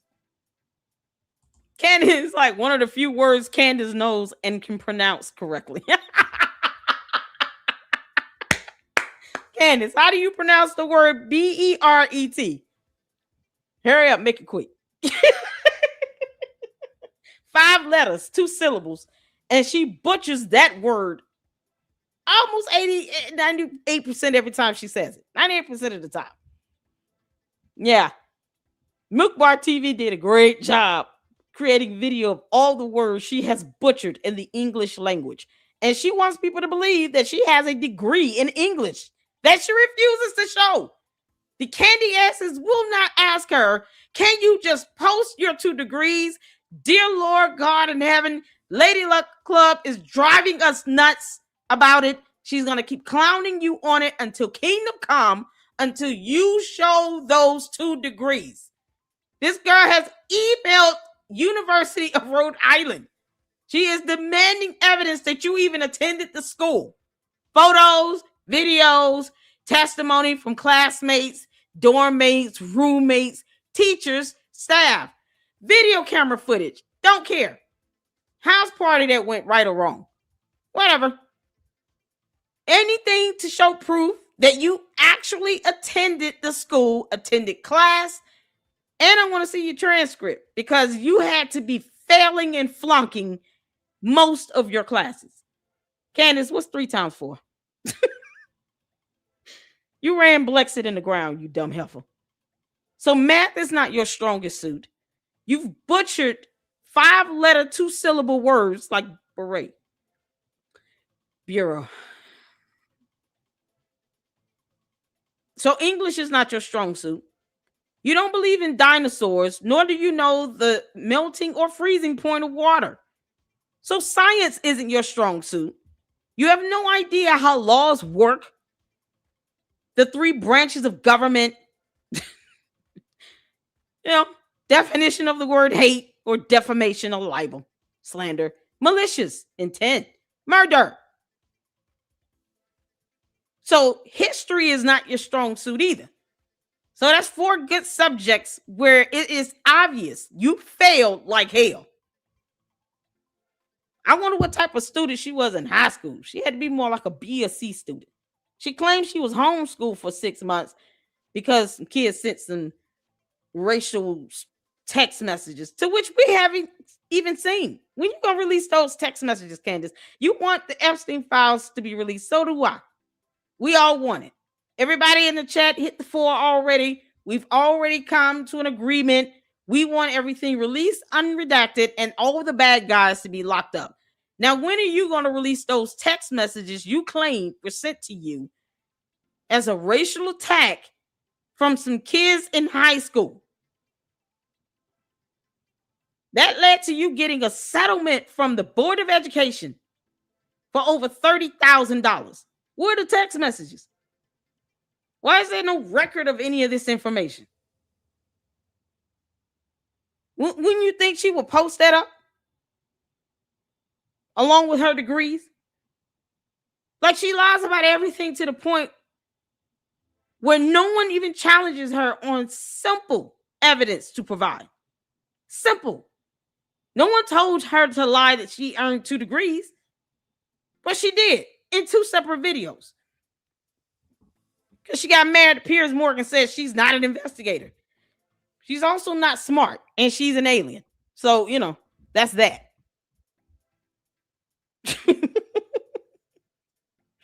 Candace, get your ass off of our planet. We're about sick of you, girl. Let's just all sit around like a bunch of little schoolgirls after school watching Buffy on the WB and gossip, because that's all this is. Get off our planet. Then Candace, she pulls the old "I have no proof," but... And this is my opinion, so I have no proof of this. But when I look at the broader Epstein picture, one of the things that Epstein was always involved in was where women could be trafficked too. So Victoria's Secrets, the guy, Jean-Luc Brunel, was his partner in Paris for like the modeling firm who ended up killing himself in prison. Candace does something very familiar, and she does this all the time. She says essentially, "I have no proof," but then continues building a blackmail theory anyway. I have no proof, but this is what you should believe. Now, have you noticed recently, since these lawsuits are starting to fire up against her, that she is starting to consciously say this is her opinion, or I have no proof, or I have no evidence of this? Have you guys noticed that? Yeah, because Candace is watching and listening to me. For some reason. Candace, I'm not an attorney. I keep telling you, your dumbass need one, and you need to stop chasing the attorneys that you have. You have a whole different set of attorneys representing you for Brian Harper's lawsuit than you do with the Macrons, and one of them have already filed a notice to withdraw. You're chasing your own attorneys away. You understand that you need evidence for this stuff because you can't go to court saying all this dumb nonsense you've been saying in your YouTube videos. See, those videos are going to be used against you, Candace. Not the other way around. They're going to be used against you. And guess what? There will be plenty of witnesses that Brian Harper's attorney, his legal team, can request to come in and testify to admit all of that video evidence into the case. I really hope they depose her ass. I want Candace under oath. Lord knows I do. But Candace, we all know you're a coward and you have no evidence. So I heard settling this thing, it's not so implausible. It's probably the first thing she's going to think to do when they deny her motion to dismiss. And y'all make sure you look out for that with the Harper lawsuit as well. She's definitely going to file a motion to dismiss. She's going to try to invalidate it, say that it has no merit, and a blah, blah, blah. How does that get her closer to the discovery phase again? Because somehow she thinks she has control over that. She doesn't. But yet she files motions to dismiss. Yeah, okay. She doesn't care about evidence. And her cult believes whatever she says So that's that. They don't care about evidence either or definitions of terms. They'll just say, we keep saying we're hating on her or we hate her. Why so much hate? Why are you so stupid? Can't make this up. How many times do they come into the chat asking that same dumb question? Bots are copying and pasting. They're not even being creative. They're just taking what she says out of her transcripts. Project Constitution still a moron. All he does is put up those little red alerts and repeat everything she says. And he gets hundreds of thousands of views on repetitive bullshit. Unbelievable. X.com is actually giving that slob a check to repeat everything Candace says. And yet they get mad when Cinema Shogun doesn't. I appreciate his recaps of her episodes. I'm tired of watching her shows. God. Tell me evidence, these Candace. aren't getting to her without telling me these are getting to her. Okay. Saying I have no proof does not give you a license to spend the next 5 minutes pissing in the well. Okay? That is like saying, I'm not accusing him of murder, and then laying out an entire murder theory for an hour. No. If you have proof, say you have. If you have no proof, say you have suspicion. Say you have a question. Say you want records released. But do not present suspicion as a nearly complete picture. That is deceitful. That is as bad as lying. That is not godly.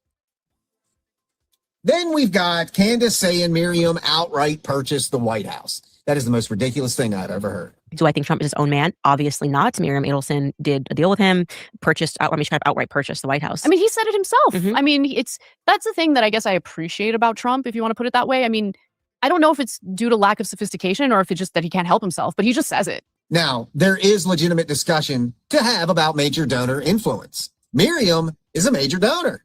Trump has praised her and her late husband. Pro-Israel donor influence is a valid political topic. But purchase the White House is not a fact. It's a conclusion. Say major donor influence. Say massive campaign money. Say policy alignment. Say access. Say concern. But if you say someone purchased the White House, then prove it. Show the transaction. Show the quid pro quo. Show the order. Show the policy bought and delivered. Otherwise, you're just using corruption language without the corruption evidence.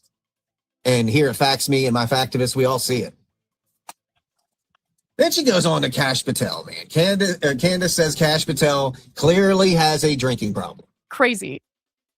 Crazy. The FBI. And people defended him on that. Like, oh, he's celebrating US won, like whatever. And okay, fine, whatever. But now in retrospect, when you realize that he clearly has a drinking problem. I think that was very strange. It's just, you can celebrate, you can high five, but it was just like it just felt very frat boy about. She can tell that.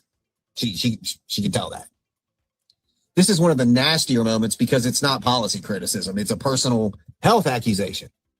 Unless you have a public diagnosis, a documented incident, a verified police report, workaround record, direct evidence, do not say someone clearly has a drinking problem. And that is coming from someone who was an alcoholic for 20 years. Okay. Sober 6 years this September. That is not investigation. You are attacking his character with nothing behind it. And here's the hypocrisy. The same people who scream defamation when criticized, like Candace, like this cease and desist I'm going to read you here in a minute, they will throw out personal health allegations like they're handing out candy, guys. That's defamation. You love to dish it out, but you can't take it. That is not how facts work. Then, Candace turns it back to the Trump assassination attempt and Thomas Crooks. Of how poorly he's doing his job. I mean, one thing that really stood out to me was the guy who first attempted to assassinate Donald Trump. I'm forgetting his name right now. I don't know why, but there were 3 assassination attempts in. Yeah. I think his name is Matthew Crooks. There we go. Yes, perfect. Okay, Matthew Crooks. So Tucker did this really great special on the lack of investigation into that. She claims the FBI lied about there being no online trail, points out there is no trial. Well, there's no trial. The man's dead. And says nobody in Secret Service was fired. That's true, but they were suspended. There are layers here. Crooks is dead, so yes, there's not going to be a criminal trial. But that does not mean the FBI had no investigative trail. The FBI said it accessed his phone. It reviewed his devices. Reporting also describes analysis of online accounts and digital activity. And while no one was fired, 6 Secret Service agents were suspended and reassigned after that Butler incident. So get it right. Do not use a narrow truth to create a wider falsehood. Yes, crooks cannot be put on trial because Crooks is dead, Candace. Yes, the public still deserves answers. Yes, Secret Service failures, that's serious. But no, you do not get to pretend there was no digital investigation when there was, and no, you do not get to imply no accountability whatsoever while leaving out suspensions and reforms. That is not exposing the record, that's editing the record to Candace, how do you go around talking about Kash Patel being a supposed alcoholic? And yet Hunter Biden, the former crackhead, came to your show and said that he was a crackhead at least 4 times. Those words came out of his mouth. He said that all by himself, because he's a big boy. Big boy made that confession all on his own 4 different times in that dumb squabble of an interview. I wouldn't even call it an interview. I'm just going to call it a chicken head squabble and keep living. So that chicken head squabble between 2 crackheads that occurred had Hunter Biden stating that he was a crackhead at least 4 different times. Minimum. I lost count after 4. 2 was enough. 3 is just repetitive, and anything beyond that is stupid.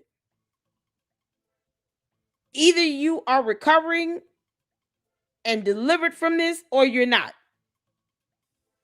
I would even keep speaking that over my life. If I'm supposed to be recovering from being an addict of anything, I'm not going to keep calling myself the very thing that I'm trying to recover from. Why continue to call yourself a crackhead if you're trying to recover from it and you want people to take your recovery serious? You want people to believe that you are truly recovering from it. You're not going to keep referring to yourself as that. You can say that I had formerly done these hard drugs like crack and cocaine and whatever, but I've recovered from that for 8 years. So I'm going to say that I'm recovered and still recovering, but not keep saying I'm a crackhead.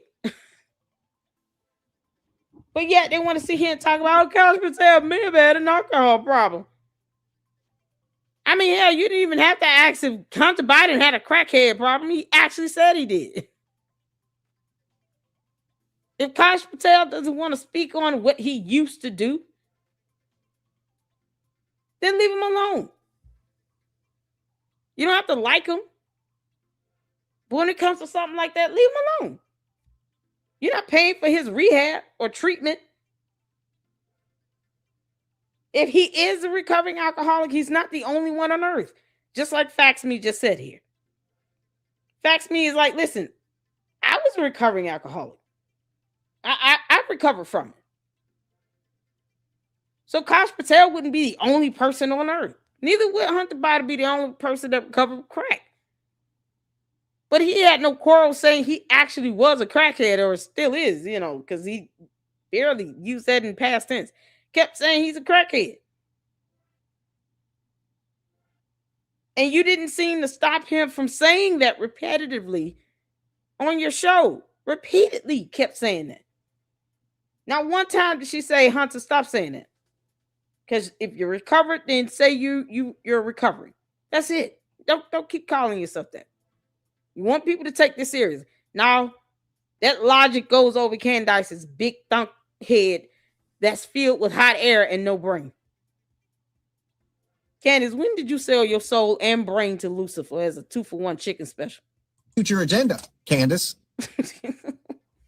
Then she says that Kash Patel's job is to protect elites and that Trump and Patel answer to Vegas in Tel Aviv. Interesting. Vegas? I think that is his job. And that is why he is in there. They put him. Vegas is not in Tel Aviv. I don't even know if it's called that. God. Is it called? It can't be called Vegas.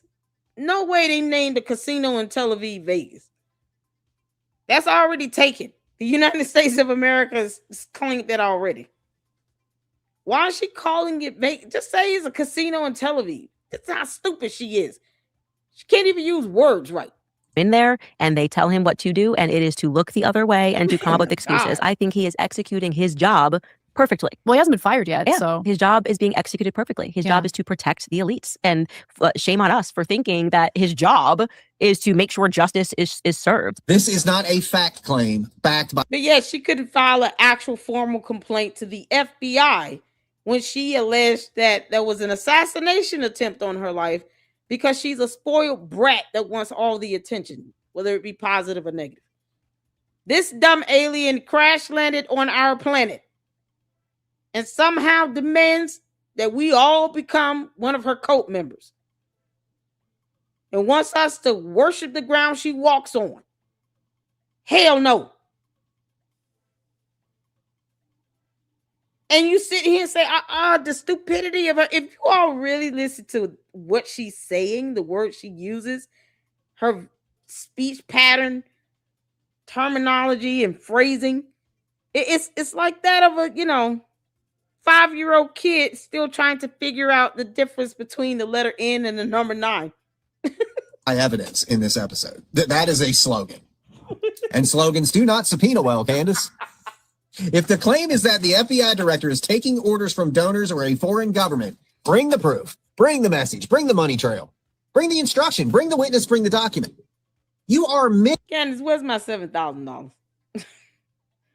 I'm going to invoice your dumb ass at some point. When you lose that lawsuit to the Macrons, I might send you an invoice. You've given us all a headache. And your dumb bots getting people's hopes up for no reason at all. I think it's very cruel to say that I'm getting $7,000 and I don't see the money. Show me the money. Candace, give me the money. Your candy ass cult members want me to have this $7,000 so bad, and yet they won't leave me a super chat, but they'll give her multi-million-dollar ass all of their mortgage money. Can you believe it? Oh, God. missing everything with every one of your claims that makes somebody an investigative journalist. You don't investigate shit. She don't read. You just make it up. Without all that, it's not law enforcement grade evidence. Candace Owens, you are a bumper sticker at best. And Tyler Robinson, then they present that to Tyler Robinson's team, and they then build their sort of defense leading to this May date. Well, it turns out that Tyler Robinson's team files a document and says, we need to move this date because we have been asking for Kash Patel, who should not even be involved in this case, mind you, it's a state case, to release the information to us. What you say? It's a state case. Any other time is Fed slop. Like the FBI is spearheading that. Look how contradictory she's going to be in the same statement. From one statement to another, she admits that this is a state case and the state has the lead on this. The prosecutor in the state of Utah, in that district where the crime occurred, has absolute jurisdiction over the matter and over the defendant because he committed that crime in their district. And yet you keep talking about Fed slot from sloppy Joe Kent. So Joe Kent sent out whatever he sent to you. And now he's not only fired, but he's under investigation by the FBI as well. While you speak about Kash Patel, someone I don't even have to meet to say this. This is the beauty of being apolitical. I get to go in on both sides of the aisle. Kash Patel, who does not pay my bills, does not have to give you anything if he has something at all. Don't you think sloppy Joe Kent may have given you information he should not have released out and is going to testify against your ass if need be?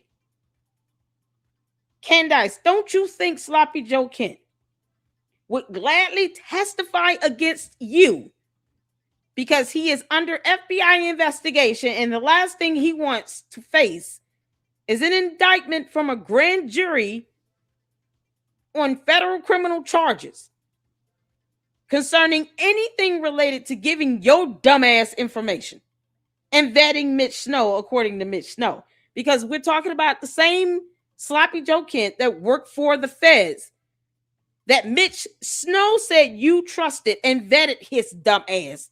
And now he's a co-defendant in a lawsuit where Mitch Snow is dodging service. Make it make sense?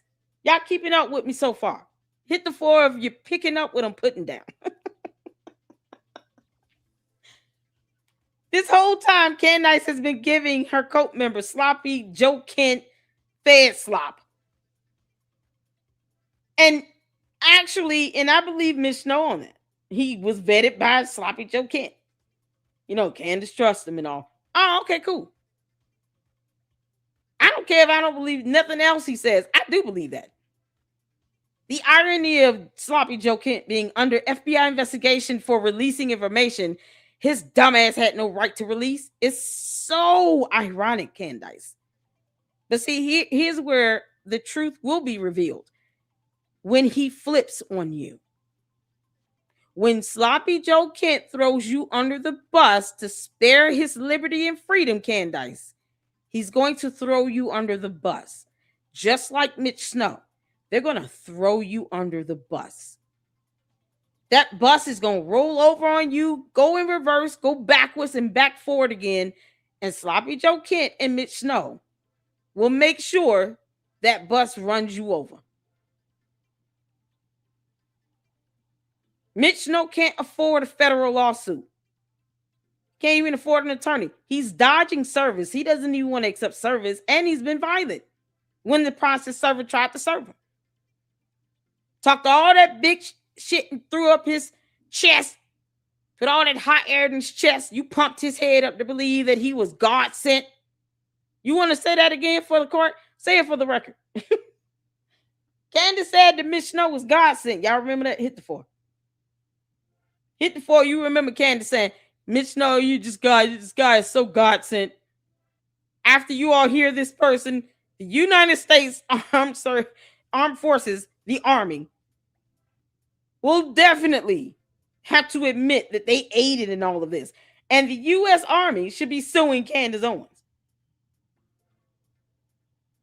Right along with the CIA, Candace, you're actually being spared from being hammered in court. You have whole government agencies that could sue you just for using their logo and the likeness and image of such without their permission to make money. The CIA could sue you. You know you don't have their permission to use their logo. So all that money you earned from using that logo, they can sue it right out of you, and it will be as if you earned nothing. You also have the U.S. Army that could sue her ass.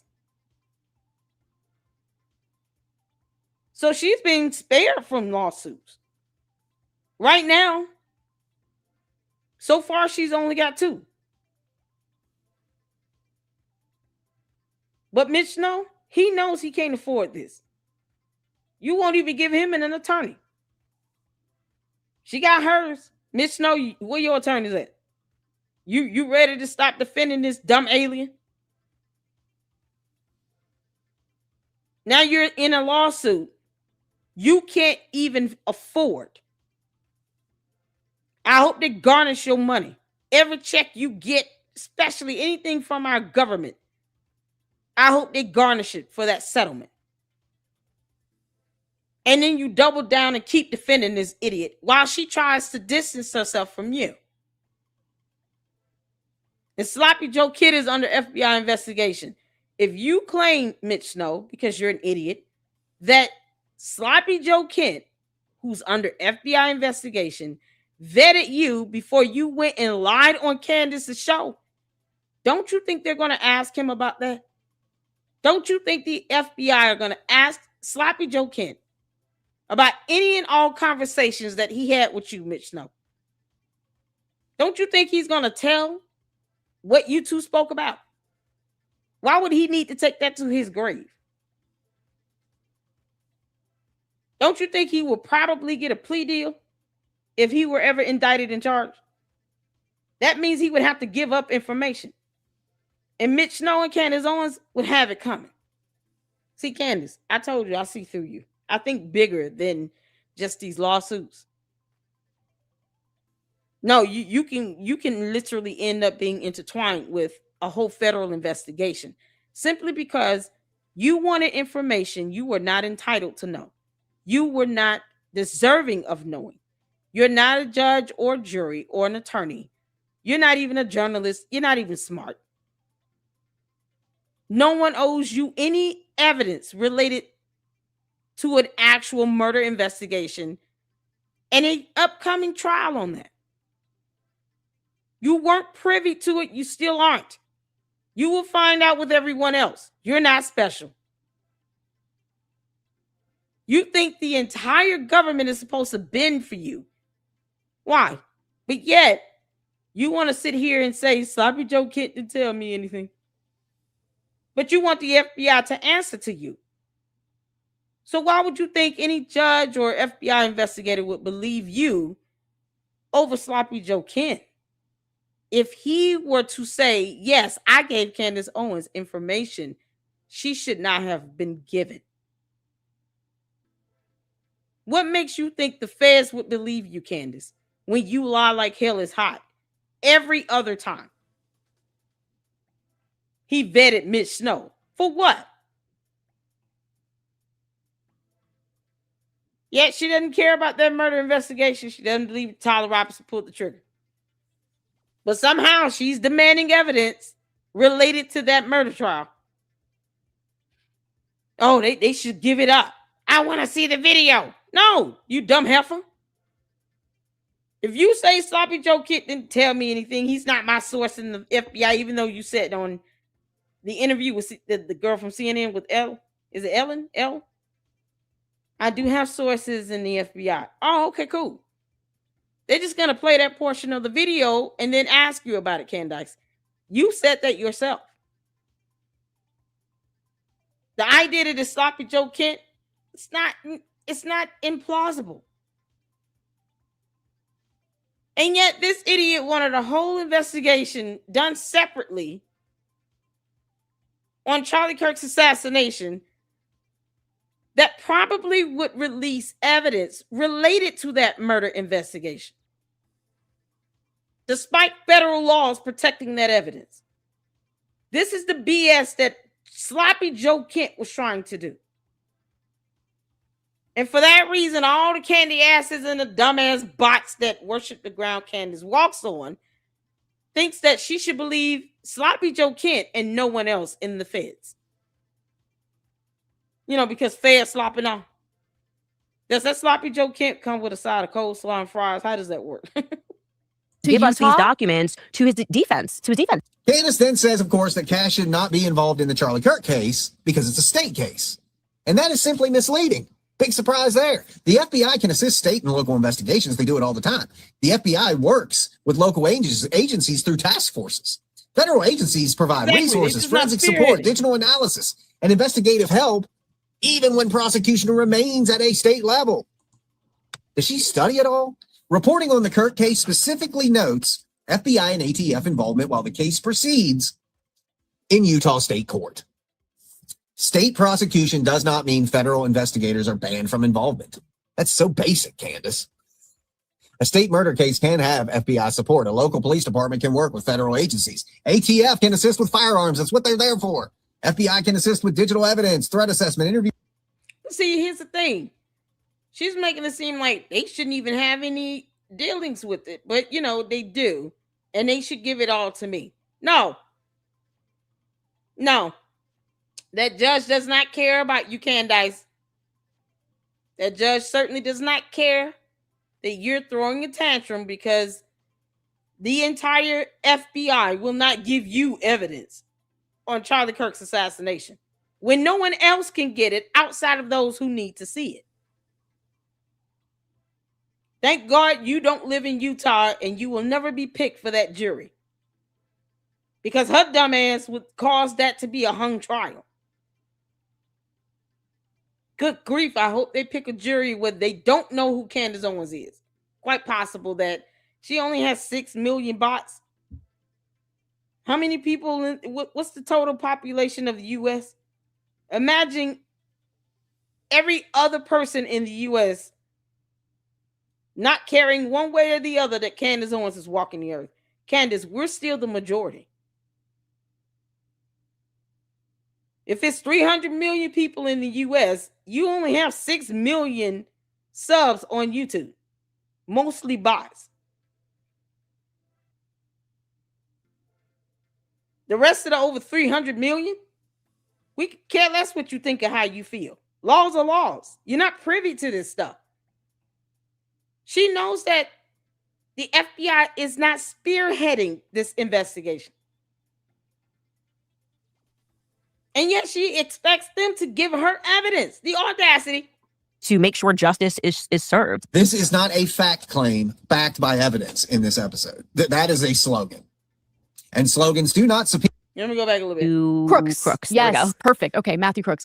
So Tucker did this really great special on the Accessed his phone. It reviewed his devices. Reporting also describes analysis of online accounts and digital activity. And while no one was fired, 6 Secret Service agents were suspended and reassigned after that Butler incident. So get it right. Do not use a narrow truth to create a wider falsehood. Yes, Crooks cannot be put on trial because Crooks is dead, Candace. Yes, the public still deserves answers. Yes, Secret Service failures, that's serious. But no, you do not get to pretend there was no digital investigation when there was. And no, you do not get to imply no accountability whatsoever while leaving out suspensions and reforms. That is not exposing the record. That's editing the record to suit your agenda, Candace.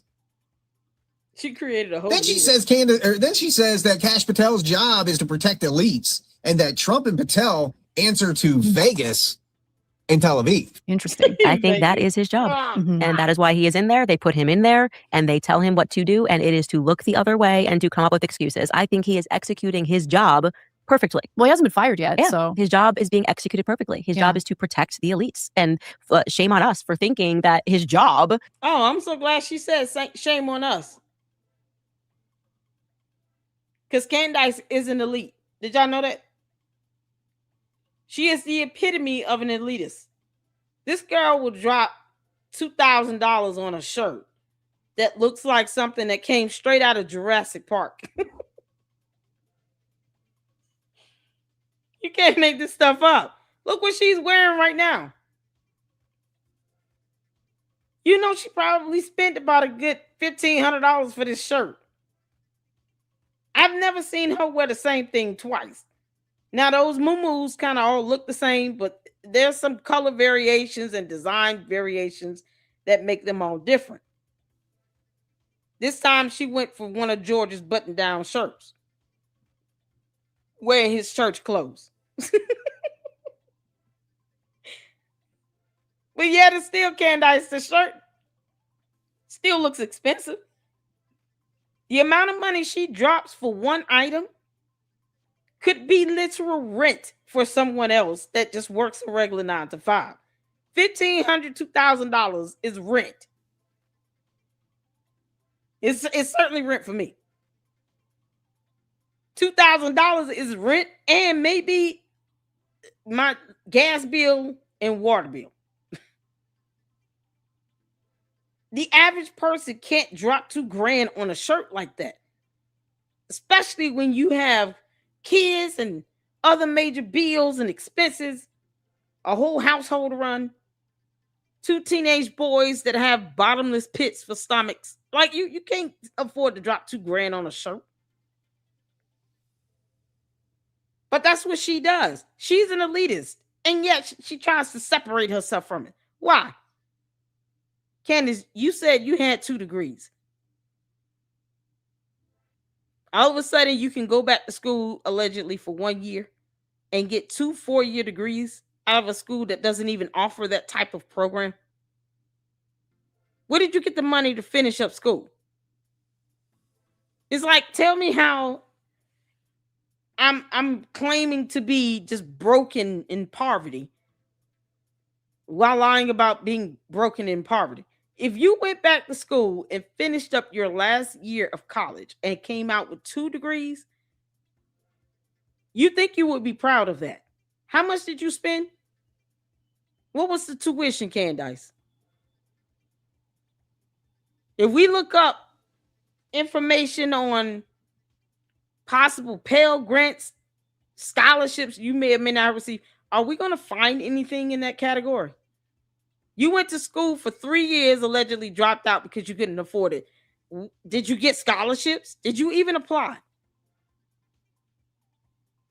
Because Candace is lazy. She'll have someone else write a whole dumb script for a show and pre-record it. Because she's lazy. She don't even care about any of that stuff. Can't make this up. She's an elite. She has multi-million-dollar homes. She spends money on homes that most people probably will never earn in a lifetime. That is an elitist. So no, you trying to come off like a commoner is stupid, especially when you won't show proof of your 2 degrees. Wouldn't you want people to think, you know what, I had to pull myself up out of bootstraps. I actually went to school and got an education. Felt like if anything happened and I was not successful at actual reading, then, I figured I would have a fallback plan. She can't even prove that she actually graduated from college with 2 degrees. Refused to show that evidence, but doesn't want people to think that she's an elitist. Go figure. How much is George worth again? George, how you get that black eye? Is to make sure justice is served. This is not a fact claim backed by evidence in this episode. That is a slogan. And slogans do not subpoena well, Candace. If the claim is that the FBI director is taking orders from donors or a foreign government, bring the proof, bring the message, bring the money trail, bring the instruction, bring the witness, bring the document. You are missing everything with every one of your claims that makes somebody an investigative journalist. You don't investigate shit. You just make it up. Without all that, it's not law enforcement grade evidence. Candace Owens, you are a bumper sticker at best. And Tyler Robinson, and they present that to Tyler Robinson's team, and they then build their sort of defense leading to this May date. Well, it turns out that Tyler Robinson's team files a document and says, we need to move this date because we have been asking for Kash Patel, who should not even be involved in this case, mind you. It's a state case. No. They didn't ask Kash Patel to do anything. Who told you that? The defense team for Tyler Robinson can't ask Kash Patel to give them discovery. He's not a party to the case, you dumbass. The prosecutors would have that evidence. Discovery works both ways. And yes, if there is discovery that you need that is relevant and material to the case, no one is expected to read the minds of the defense team for Tyler Robinson. They actually have to request it and state why they want it. If it's not the standard evidence that would be exchanged in discovery in a criminal matter like this, and they can prove that this is pertinent to our defense in representing our client properly, they have to actually request the specific exhibits or documentation, whatever evidence they need. They actually have to request it and say why they need it.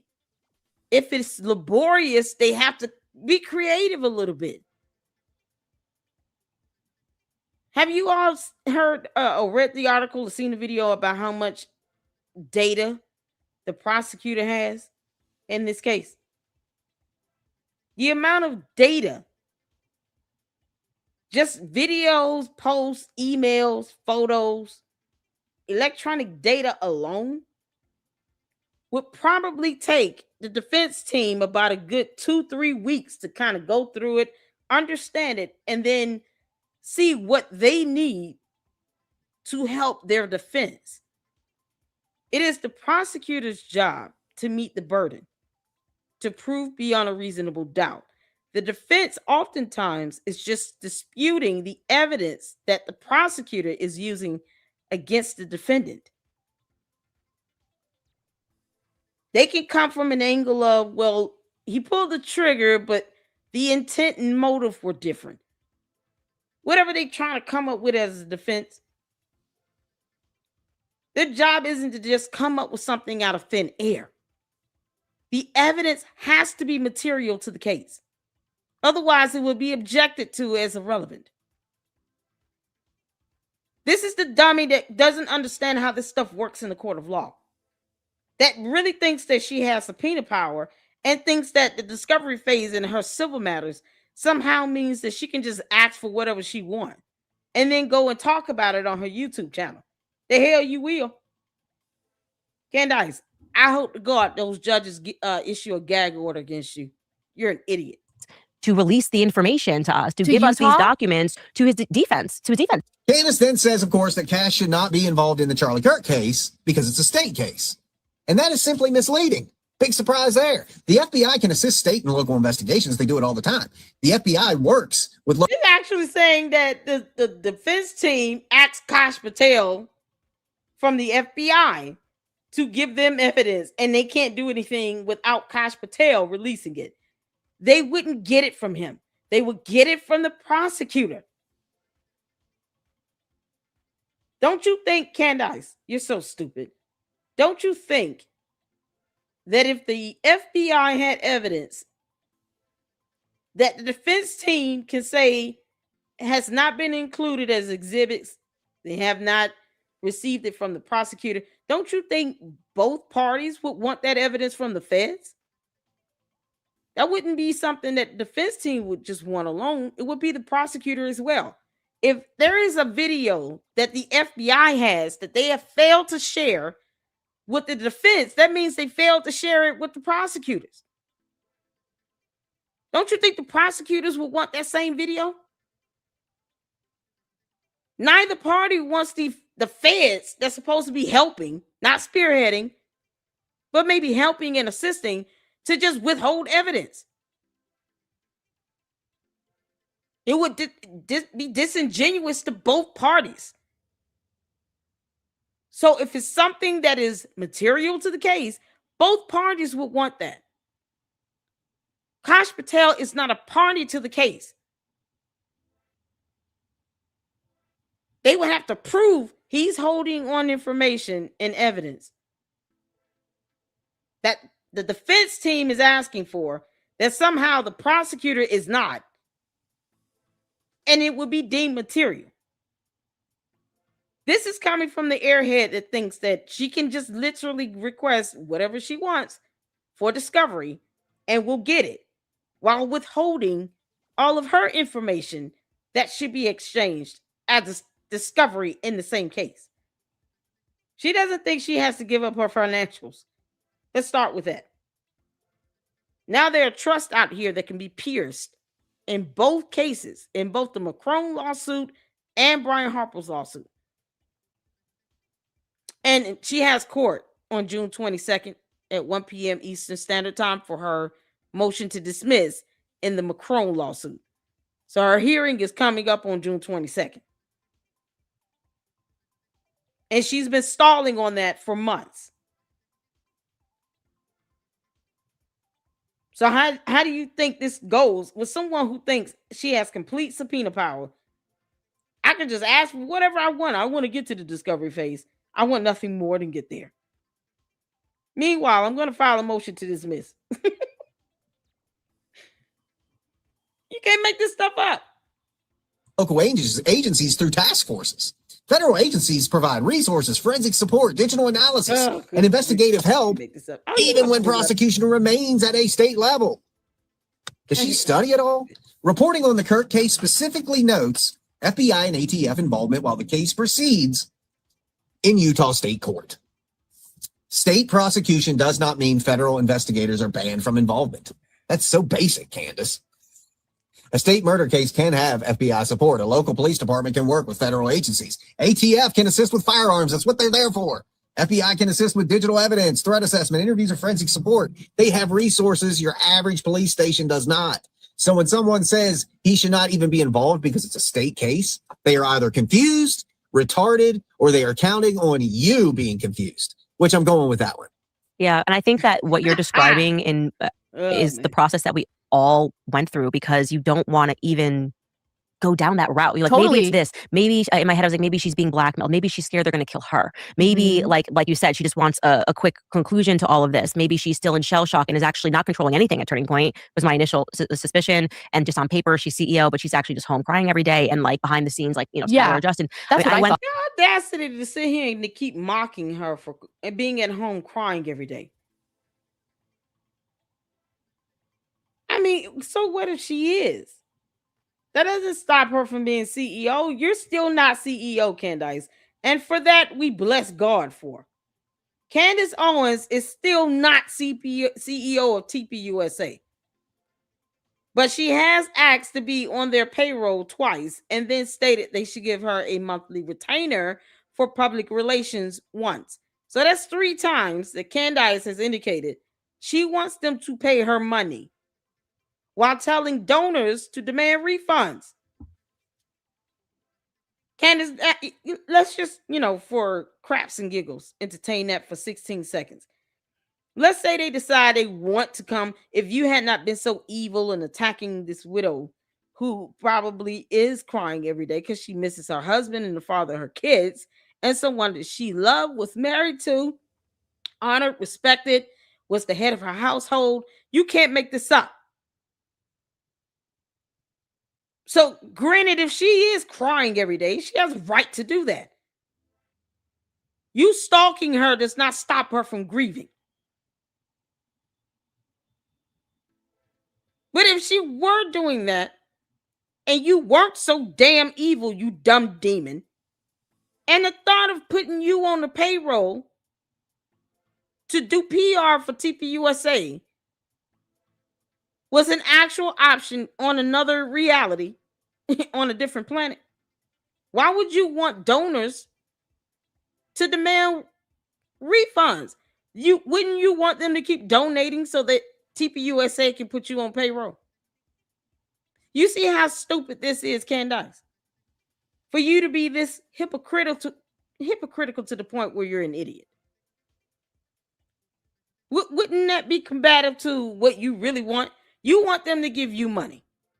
Why would you say anything to hinder them from making the money that you want them to give you? Make it make sense. No, people should demand refunds from TPUSA because I'm jealous and envious of Erica Kirk. Trump says she's prettier than me. Now I'm a scorned woman. And then you turn around, they should put me on their payroll for their PR. It's horrible. No one is believing this. Funny how millions of people are believing it. We don't give a damn about you and your bots and your cult members. We outnumber you people. Can't make this up. Everybody on earth is not a fan of Candace. I do believe it would be probably a good 70% of the population on earth. All the people that are subscribed to her social media is pretty much all the support she has. And a lot of them, are repetitive. You have same people that are over there on X kissing her ass. They do the same thing over here on YouTube. So of all the millions of bots and cult members she has, we still outnumber them. For the people who either are indifferent to her or the ones that are keeping our foot on her neck, we outnumber you and your dumb coat.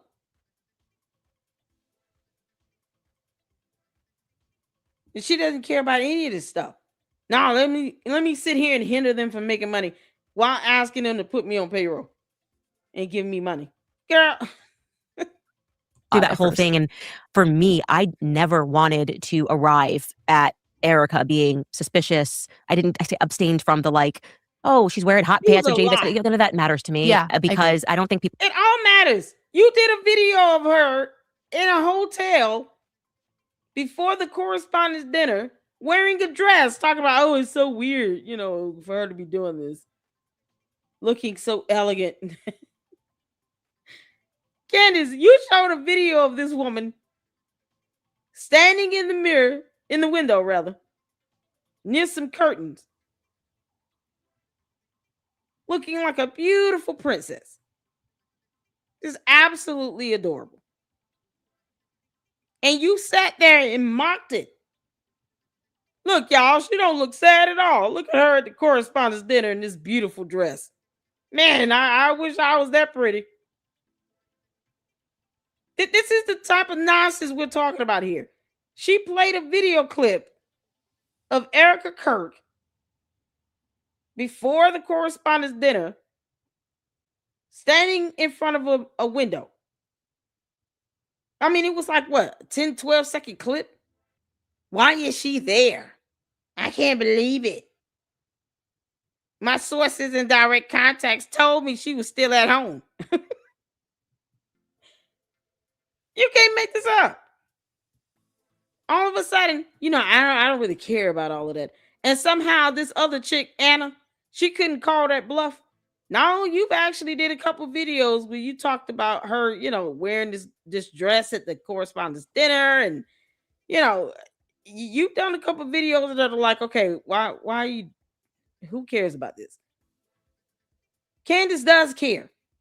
Why downplay it now, Candace? Why are you downplaying it? Understand, I needed it as a part of my grieving process not to accept that plausibility, because then for me, beyond just having lost Charlie and having to wake up to, and I then had to wake up to the idea that Trump betrayed. You did not lose Charlie Kirk. His wife lost him. You weren't even talking to him a year leading up to his death. But it's so funny how George Farmer just lets her just kind of obsess over Charlie Kirk, and he doesn't say a word. Candace, how George get that black eye? Him in a way, and Kash Patel, everyone is betraying him and not seeking more investigation. What I had to go through to pursue that, You're seeking what more investigation? So the prosecutor in the state of Utah and that whole defense legal team for the state and the feds and any other agency that's helping somehow still is not good enough for Candace. Because she impersonates CIA investigators and all. Had to grieve again, right? Because I knew how much Charlie wanted love. Like, I have these messages. Like, I was helping Charlie draft text messages, and what should I say? So I had to. Why? You keep saying this, Candace. He's not here to even debunk that nonsense. He didn't have an issue communicating with women. He pulled in a former Miss Arizona. Is it Miss Arizona? Erica Kirk was a pageant winner. And yet she is a beautiful girl. Very pretty. You really think he needed your help to build a relationship that turned into a marriage between him and Erica Kirk? I mean, let's go beyond that. Between him and any other woman. You really think he needed your help to send text messages from his phone to some woman he's dating? You didn't find that weird at all. Candace, that's disturbing that you did that. You went through that man's phone. I have the messages. Why? You have messages. Didn't I tell y'all she recorded that? Candace, you just told on yourself. Because, words matter here in the Lady Luck Club. Y'all listen close. The part of my grieving process not to accept that plausibility, because then for me, beyond just having lost Charlie and having to wake up to, and I then had to wake up to the idea that Trump betrayed him in a way, and Kash Patel, everyone is betraying him and not seeking more investigation. What I had to go through to pursue that, I had to grieve again, right? Because I knew how much Charlie wanted love. Like, I have these messages. Like, I have these messages. What messages? She didn't use past tense. I had these messages. She used past tense. Yeah, had his past tense. I could have sworn I heard have.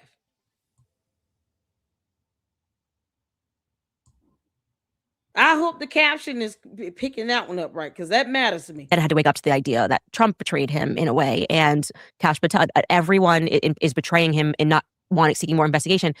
What I had to go through to pursue that, I had to grieve again, right? Because I knew how much Charlie wanted love. Like, I have these messages. Like, I was helping. It sounds like she said, I have these messages. Here's why that matters. If she's saying that in present tense, that means she still has them. So what the hell does she want Erica Kirk to give her out of Charlie's phone? Where she has messages from his phone. See, the messages that went out to this so-called ex-girlfriend went from Charlie's phone, not hers. Because if that woman is talking to Charlie Kirk and he's supposed to be dating her, then why would she text you to communicate with him? She wouldn't tolerate that, Candace. Because every woman is not going to fall for your bullshit. How dare I date a man, and I'm seeing this person as a real man now. A leader, somebody that I'm considering marrying to be the head of my household and all the stuff, to be his wife. And somehow he can't even text message me. And to find out that the text messages that I'm getting from him that came from his phone may have been drafted by Candace Owens, another grown woman who claimed to have been in a relationship with another man, because reasons. What was Samantha at? Was she just not in the photo or what? I mean, whoever the name of the lady that was kissing her on the face, because clearly that's not Samantha. What's the name of the lady that was kissing all over you, Candace? What's her name?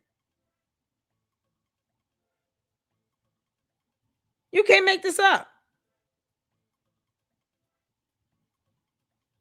But to find out she's the one sending these text messages, that would mess with any woman.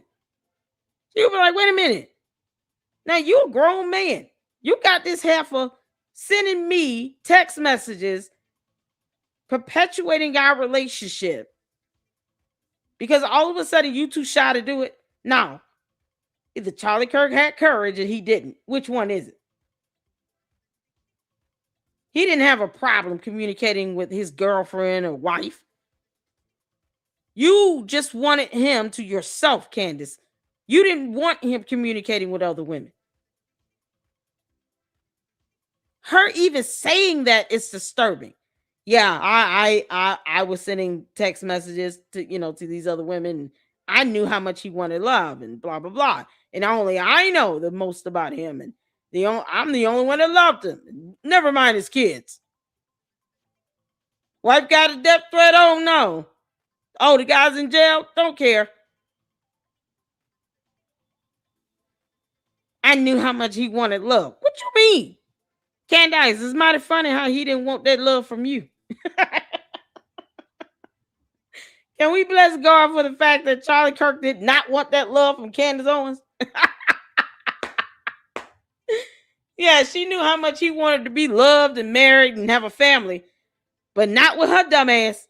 Candace, no one has time to deal with an alien. We're not in the mood to learn your Ewok language. Let alone someone like Charlie Kirk putting up with you for the rest of his life. He said, no, thank you. Charlie draft text messages and what should I say? So I had to grieve again and go, okay, I need to really just follow the facts here. And that's all I've done. And it's landed me at she's remarkably suspicious, not because of the way she dresses, not because of whether or not she's crying enough. All of that kind of paints a picture that makes people uncomfortable. But no, why would it make it uncomfortable for her to know that she's crying over the loss of her husband? Why would that be uncomfortable? But yeah, if, God forbid this happened to George Farmer, Candace would be lashing out all over the place. How dare you all, mock me grieving? She'll be playing the whole victim if the tables were turned. Oh, and then she'll weaponize, her being black and all. Because some reason you got to have a certain skin color to be able to grieve without Candace Owens saying something about it. Of all the widows on earth, she chooses to go after Erica Kirk. Never mind all the other women out here that could be grieving the loss of their husbands. Somehow, no, you can't cry at home every day. I find that to be uncomfortable. Why should Erica Kirk give a damn? Once again, Candace, Why do you think Erica Kirk cares about what you think or how you feel? No. What she'll be able to do is take your ass to court for lying on her, for defaming her, and being malicious. You chose to be a public figure. She would not have a problem proving malice intent. Otherwise, you're irrelevant to her. She can go months without even saying your name. What you mean? And you have people stalking her. And you know you're stalking her. And Anna didn't even challenge that. Go figure.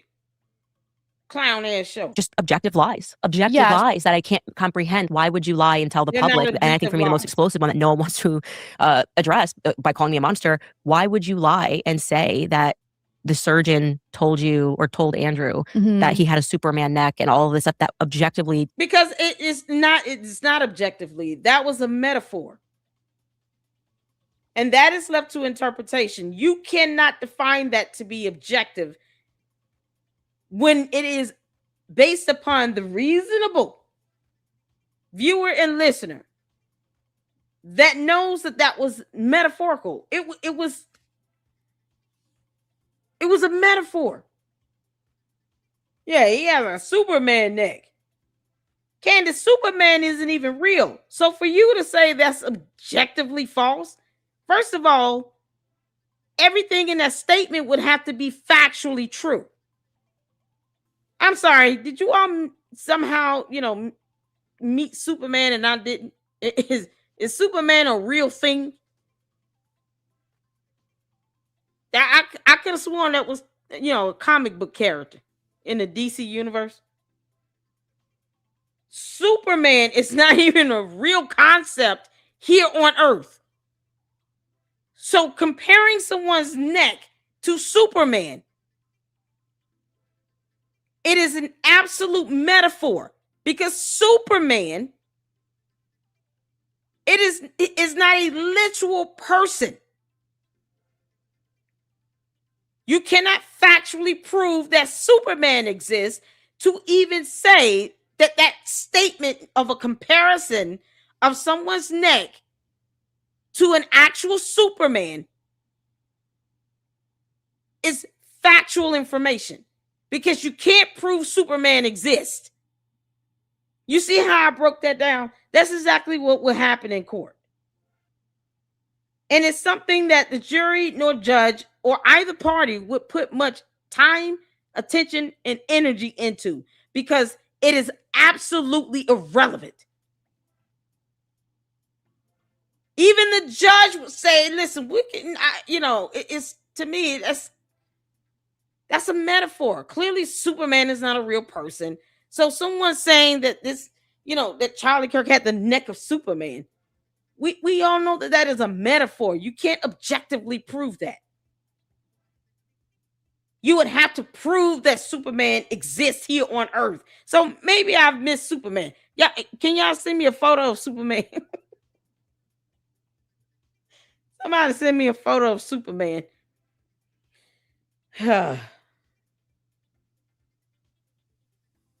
Send me a photo of Superman. Charlie Kirk is Superman. Can we get that? Can we get a photo of Charlie Kirk as Superman? Because apparently Candace believes somehow from her alternate reality, because she's an alien, that Superman exists here on Earth in this reality for the rest of us. That's so fantastical for you to say that, Candace. Isn't that the term she used with Victor Marx? You made these fantastical statements. And I just want to kind of go through them. Candace, that's a fantastical statement. It is objectively false that he had the neck of Superman. You can't objectively prove Superman is real. Oh my God, the logic in this. Y'all, sometimes I say these things over and over because it's so unbelievable when I hear this out loud. The first time, in my mind, I'm saying to myself, this dumb heifer actually wants to say that is objectively false but would never be able to prove every element of that statement to be factually true. It's so unbelievable. Somehow metaphors go over her head because she's an alien. She's an alien. Candace, I'm going to tell you this right now. I'm going to get a nice, beautiful photo of Charlie Kirk as Superman. And then I'm going to show it and piss you and the coat and your dumbass bots off. Rightfully so. And I'm going to sleep peacefully tonight. It will not bother me at all to put up an absolute badass photo of Charlie Kirk as Superman.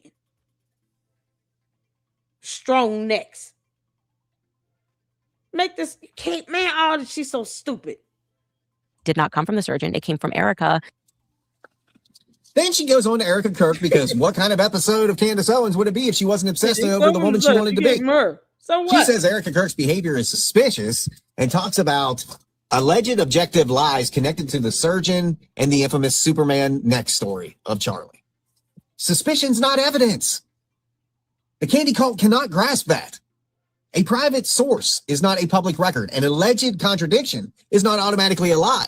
If the claim is that Erica lied about what a surgeon said, then the correction requires the surgeon's actual statement. A hospital record, a named witness, a recording, a document. Without that, it's just all allegation, Candace. It's just all a lie. And you cannot build a murder narrative on allegation and then call yourself an investigator. You are like the worst investigator ever. You don't even try. You are not investigating anything. You are watching Facts Me TV. Please like, comment, share, and subscribe for more content. Now let's get a commercial break in while we get that photo. Shout out to Juju. Y'all, you can't make this up. Check your email. Oh, man. Oh, man. We got a commercial break. Woo, shout out to you, no reply. I got your email on that. We're going to definitely go over that tomorrow. And we got the analysis. Hold on. Let me see the photo right quick. Y'all, this is crazy. It's we've been at this. This is what a good breakdown looks like here. We went on 2 hours and 45 minutes. I appreciate you all for tuning in. I really do. We got to do a commercial break. Let me get to the supers right quick while I wait for Juju's email to come through. Shout out to Shady Lady Katie for the $9.99 super. His C&D has been debunked. Please look in the X chat. EX chat. Love your work. Okay. Is that on X? Because I said yesterday, I think he was due. I think that was like a phishing scam email. And he was due. I said that last night. I honestly do not believe that letter is real.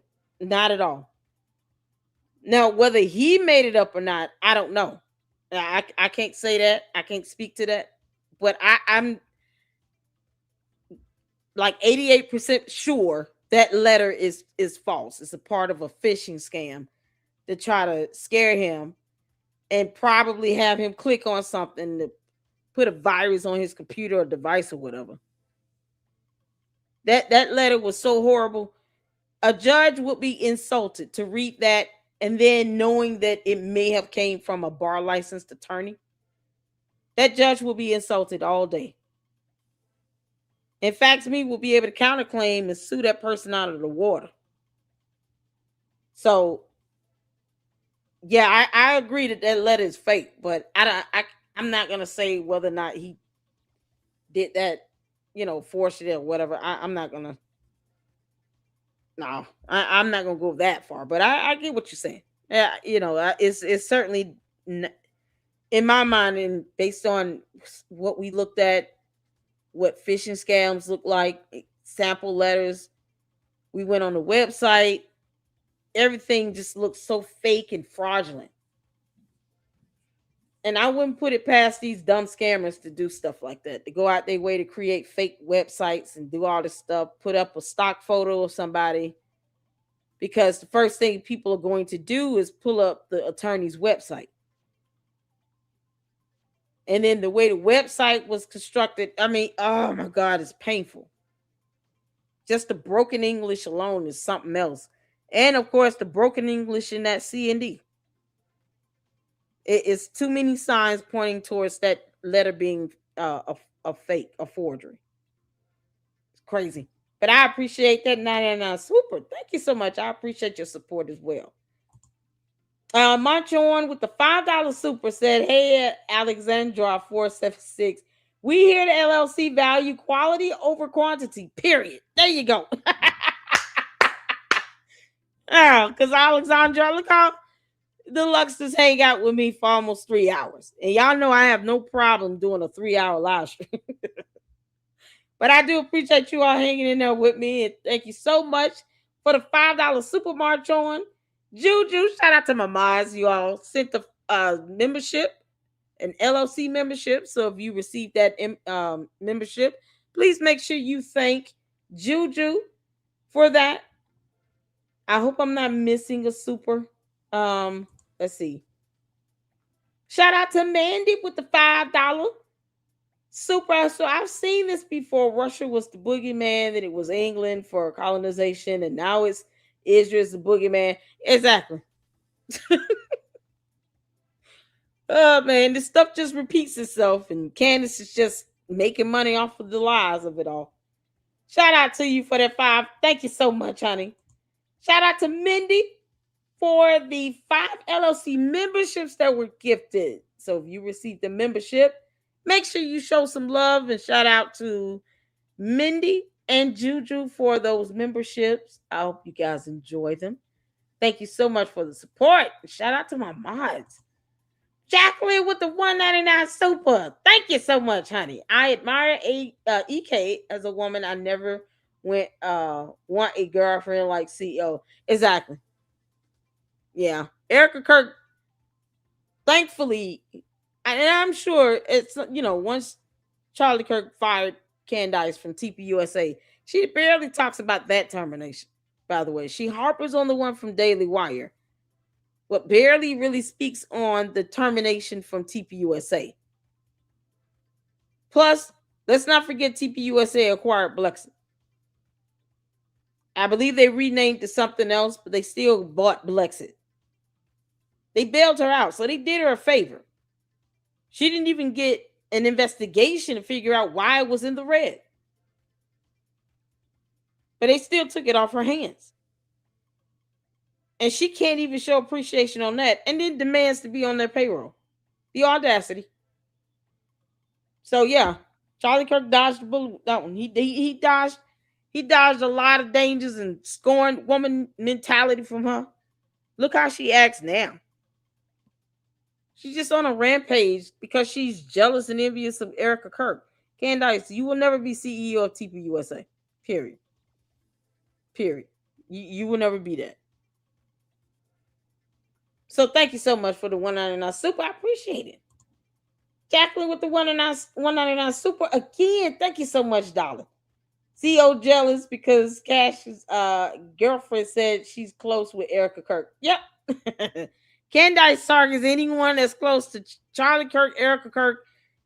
I'm surprised she hasn't, and I don't want her to do this, but I am just shocked that she has not gone after his parents or his relatives at all. She went after, his mother-in-law. Candace, you do realize Erica Kirk's mother was Charlie Kirk's mother-in-law. You really think he would be cool with you going after his mother-in-law? Especially when she has health ailments as well? You really think he would actually be cool? If he was still alive, you really think that he would sit here and let you disrespect his mother-in-law? That's the one thing I sure wish he would have done. I know it's in hindsight, but I wish he would have put Candace in check a long time ago. There's no way. For those who even followed and loved Charlie Kirk and all of that, no way.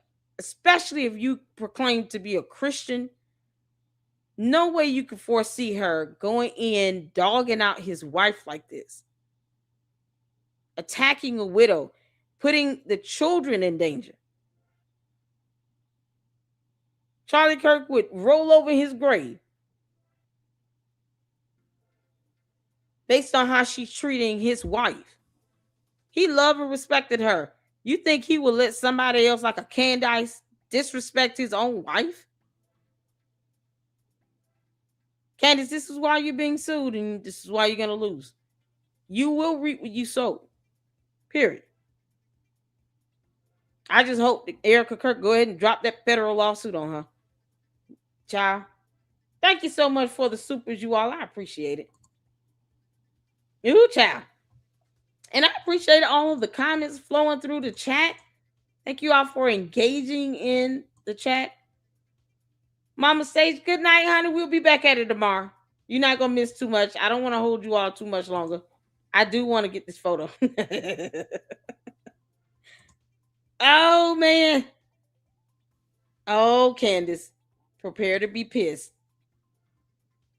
Because you know I don't care how you feel. Oh, boy. Oh, this is so good. So Juju sent a couple photos. Poetry Princess sent a couple photos. Shout out to y'all. Y'all know these become thumbnails. Oh, yes. I want Charlie Kirk as Superman. Erica Kirk as Wonder Woman. We might as well just do a whole DCU lineup. And Candace is the dumb Joker. On crack. Candace crack is wick. Candace is a crackhead version of the Joker. Charlie Kirk Superman. Erica Kirk Wonder Woman. Oh yeah, that's awesome. That's awesome. I'm excited about that. That's gonna be a whole thumbnail. Candace, I want you to be mad until Kingdom Come. Kick rocks. We got some photos, y'all. Oh my goodness, you guys are awesome. Oh man, if you all knew how many compliments I get on the thumbnails. I had Gary said that when we went on his show Thursday, he was like, your thumbnails are really good. And I said, it comes from the mods and the Luxers, the supporters over there in the LLC. They send me their fantastic images and photos, and I just use them as thumbnails and give the creators the shout out they deserve. We got to get creative over here. You guys are awesome. Oh, these photos are awesome. I love it. Oh, Candace, we got some photos.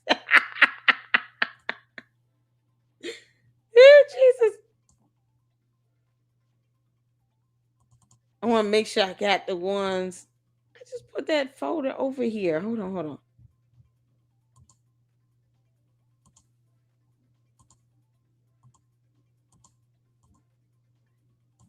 Hold on. I'm going to do date. Okay.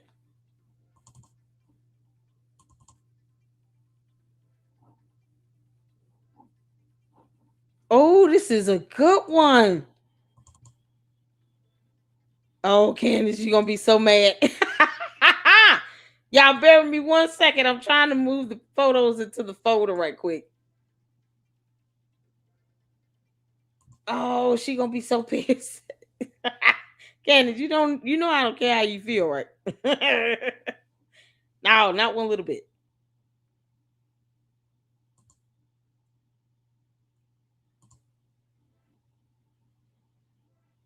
Oh, man, this is too good. This is too good. Okay, I think I got them. Let me show y'all the photos right quick while we get our little commercial brain break. I do believe this is the part where he's going to go into the cease and desist letter. It came from the ruler of Zimbabwe. Can't make this up. Y'all, look at this. Oh, there you go, Candace.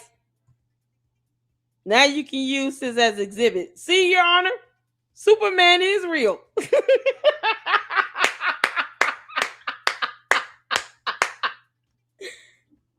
that strong arm and six pack and that strong neck. Look at Superman. We found him, y'all. We got Superman. Candace, you should be thanking me. I'm helping you out, you dumbass. You got to prove Superman is factually a real thing. Talking about objectively false. Girl, define the word objective, Candace. $7,000, she can't define it. She has no concept of the term objective. Everything she says is subjective. Except when she starts lying and you can prove her statements to be false. Can't make this up. There you go. Y'all, here's Superman. Strong arm, nice hair, strong necks, wide smile. Look at him, just happy as ever. Meanwhile, Candace is dogging and disrespecting his wife, who's now a widow, relentlessly because she's envious and jealous. You crackhead joker. Can't make this up. Look at him go. Oh, I love it. Oh, there we go. Candace. You want to sit here and say he does not have the neck of Superman again? That's all we see right now. We got Superman. Look at him strong. Well, we love that cape. He actually looks like the guy that played Superman. You know, in a movie. Because Candace, Superman is a fictitious character from a comic book. But since you want to sit here and talk about objectively speaking, yeah, well, let's go ahead and make it real. Charlie Kirk is not Superman. He is our Superman. There you go. The strength of 10 men. And the strength in his neck of an ox. I love it. Talking about, yeah, he didn't have a strong neck. That neck is looking mighty strong to me. Somebody send this to Erica Kirk. There you go. She want to sit here and talk. Erica Kirk said he had the neck of Superman. Yeah, well, you know. Look at this one. Oh, Candace. You look bigly mad in the background. I actually like this little photo. And that's Erica Kirk as former Miss Arizona. Candace, Charlie Kirk didn't want to have anything to do with your dumb ass. If he wanted you, he probably could have had you. I'm sure you would not have made it difficult or challenging at all. But he knew you were crazy and an alien. And that if you act the way you act now, that if you and Charlie Kirk would have ever even dated and he broke up with your ass, she would be 10 times worse. This is Candace, who knew him for all of 19 months and didn't help him build anything. She was just the loudest person in the room and bogarted her way next to him. There are better people who are more deserving of having a high-ranking position in TPUSA. They gave Candace a chance because she claimed to be a conservative and was the loudest one in the room, trying to make it seem as if she was sincere about being a true conservative, a Republican, Trump supporter, and all of that. And then her true colors really started to come through. And Charlie Kirk didn't like what he saw. He realized, oh, she's just a scammer. She literally, over time, showed him exactly who she was. Imagine traveling with her and you got to hear her talk. And then it's just like the stupidity of it all. 19 months was probably too long for Charlie Kirk to put up with Candace Owens. But think about it. She didn't even make 2 years. And yet she carries on as if she deserves to be CEO. Hell no. You and the devil are a liar, Candace. Can't make this up. So this dumb demon is pouting all over social media just like this photo. You want to keep saying Charlie Kirk was a Superman, Candace? Because I'm I'm gonna sit here and humiliate your ass every time I can. Can't make this up. You ain't gonna tell me he was not a good Superman. Absolutely adorable. Thank y'all. We know how to prove a point over here.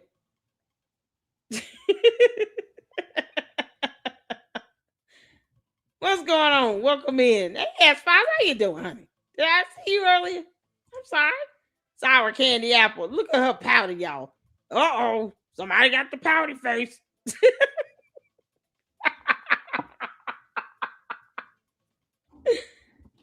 Nigga sitting here getting bigly mad over something you can't control. Good grief. Oh, well, it wasn't a surgeon that said it. It was his wife. It was Erica. So, and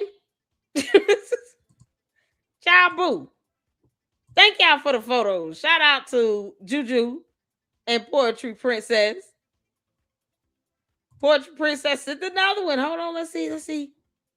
Oh, oh, this is good. Y'all gonna love this one. Oh, this is even better.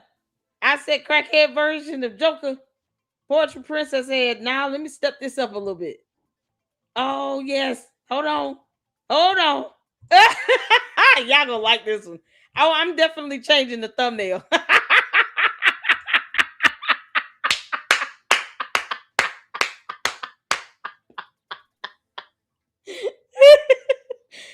She made her Grimace Yeasty the penguin. And not the one from the HBO series. That was a pretty good show. Candace, with your big head and big body.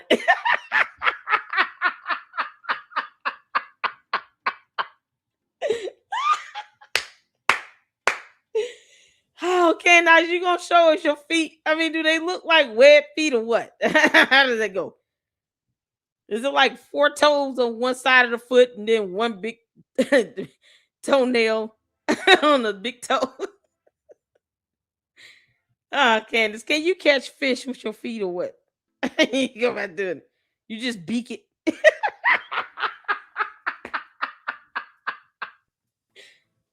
If Candace opened that umbrella, she might fly away.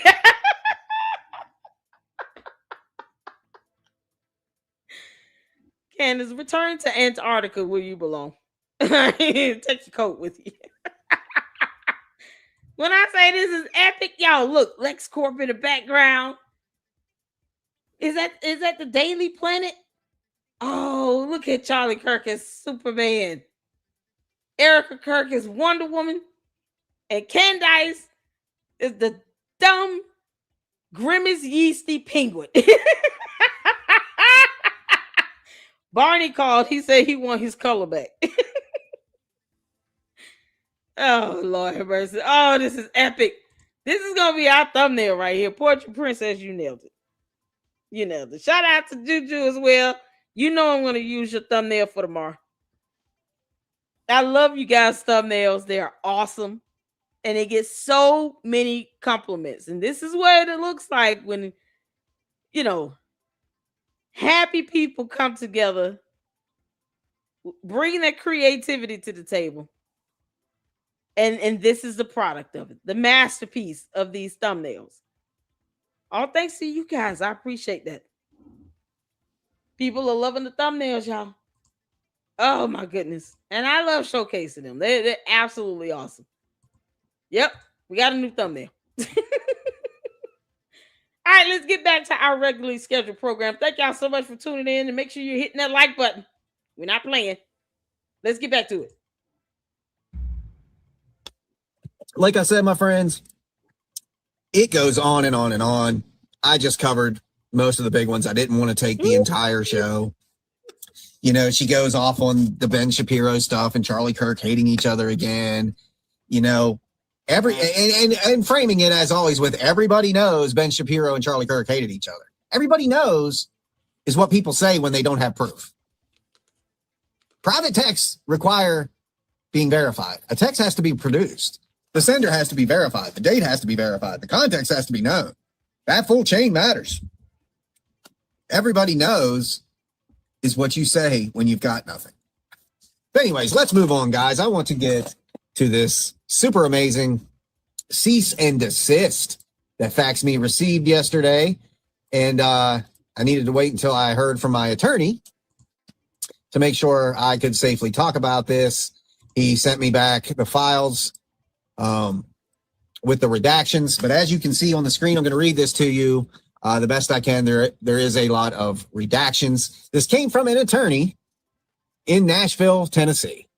Now, per the advice of my attorney, he said not to mention who this came from. Okay, but it came from Nashville, Tennessee. Okay. It says, "Dear Mr. Lancaster, this office represents the person sending me the cease and desist. It is my understanding that for reasons known only to yourself, No, this letter is something else. you have elected to carry out an online attack upon my client on various platforms, including YouTube, Facebook, TikTok, and Instagram. For reasons known only to myself." Okay, we'll continue. "To address the most serious offense, you have publicly revealed client's address and the identity of client who is not in any way a public figure." There's a name there that is associated with this person, and that person is not, it's questionable, a public figure, but definitely not on the level we would consider a public figure. It says, "You found the information. The disclosure does not constitute an invasion of privacy. Your disclosure of client's address, together with your repeated attacks, have resulted in irreparable damage to their client and their family's safety. You are clearly inciting and inviting your viewers to violence against my client." To violence. Now, fact of this, has there been any time in any video you have seen of mine where I have pushed people to commit violent acts? This is the most insane thing I have ever read.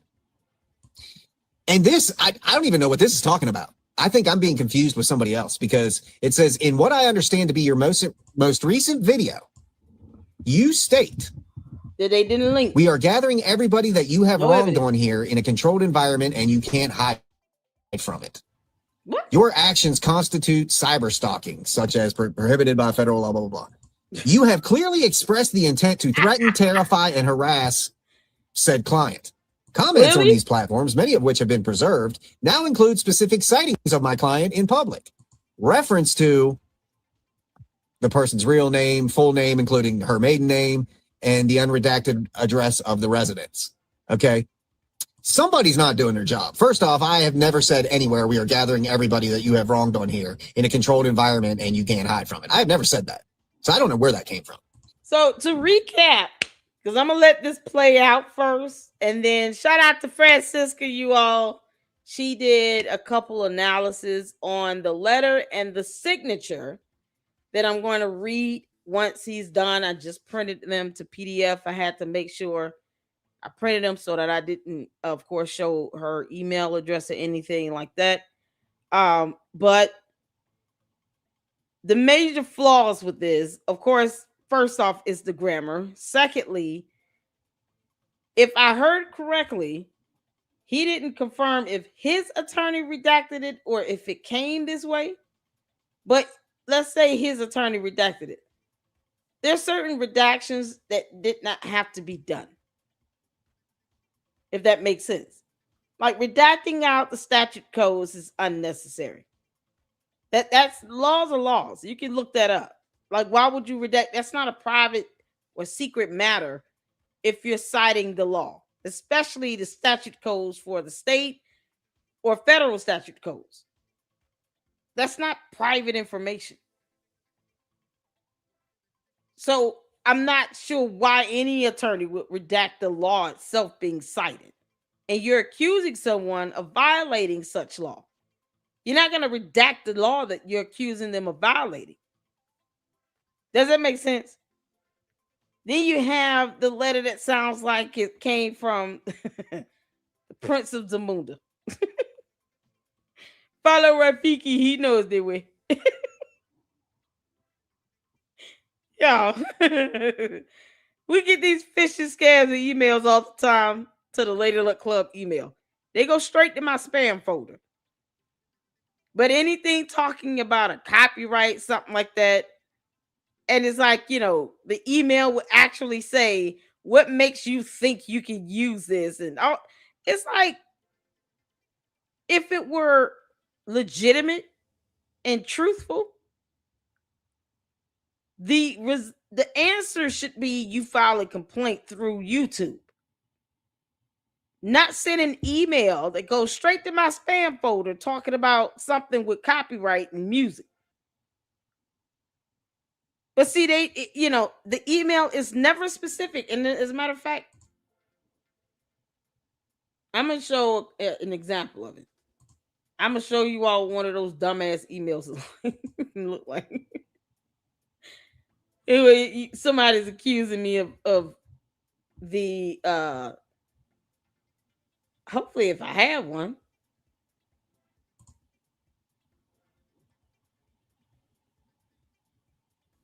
Yep, here's one right here. I actually have an example of this nonsense. You can't make this stuff up. Hold on a second. Let me print this out so you all can see as he read this. You can see what I'm explaining here, and I get this. I promise you, I will get this. I get this at least once a day. They go straight to my spam folder. So let me show you all an example of this, where it's absolute bogus. Because at the end of the day, you expect something like this to go through YouTube itself. But you all see here, let me scroll in. I have no quarrels with showing this email address because it's a scam. I'm not acknowledging a damn thing either. But as you can see here,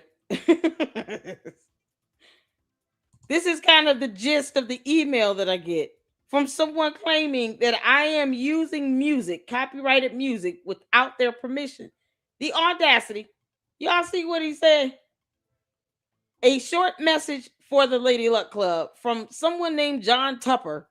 And then you see the email address here at liberio.it. What the hell is that?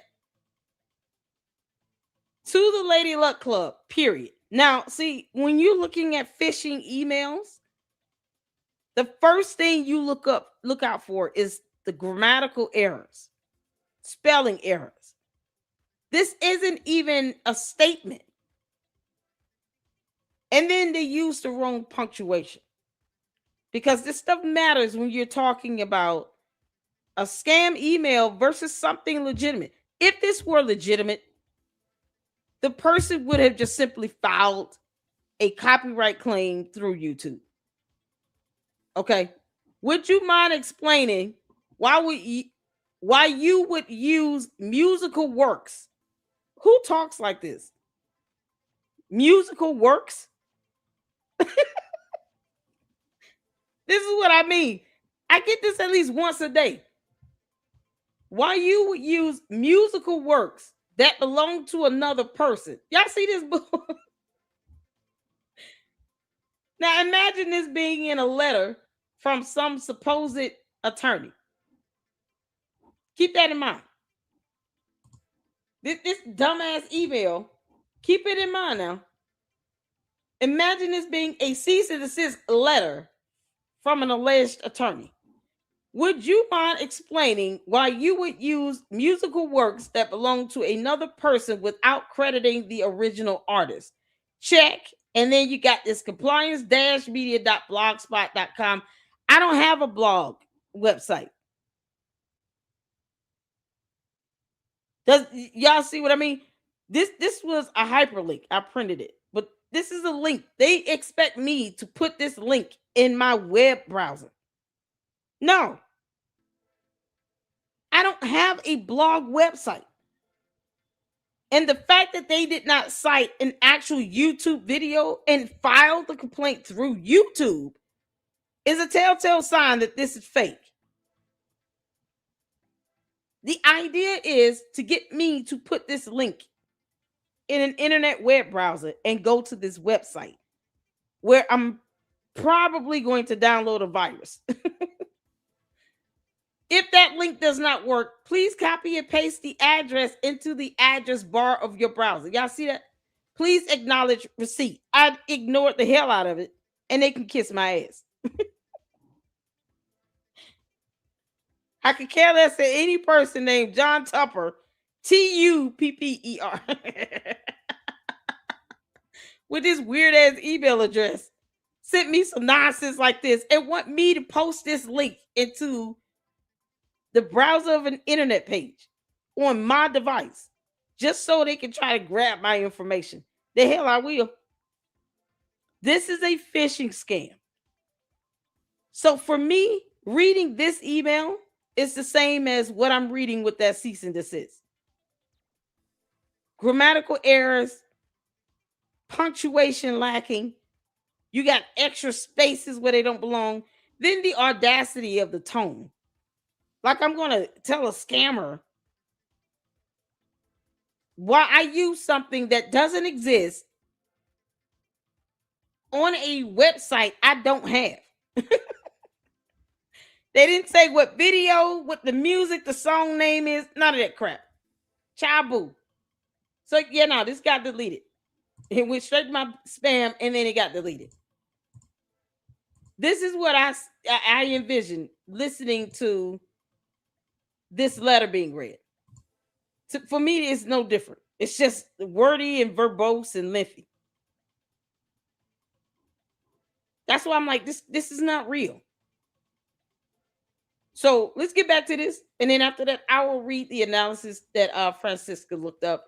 We got some fantastic researchers here in the LLC. Plus, I appreciate any information that everybody provides so that you all can all be aware of this. Never, ever, ever, ever copy and paste some random link into your web browser. Don't ever do that, especially if you're not familiar with it. Like I know I don't have a blog website or anything, and they failed to cite a video and failed to submit the complaint to YouTube itself. So, they could only be talking about my YouTube videos because I don't make content anywhere else. I don't have a website. I just don't. I don't even have time for all that. So me getting some nonsense like that, it's the same as him getting this. The buffoonery of it all. Your disclosure of client's address together with your repeated attacks have resulted in irreparable damage to their client and their family's safety. You are clearly inciting and inviting your viewers to violence against my client.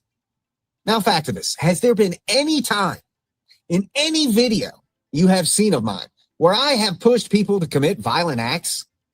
This is the most insane thing I have ever read.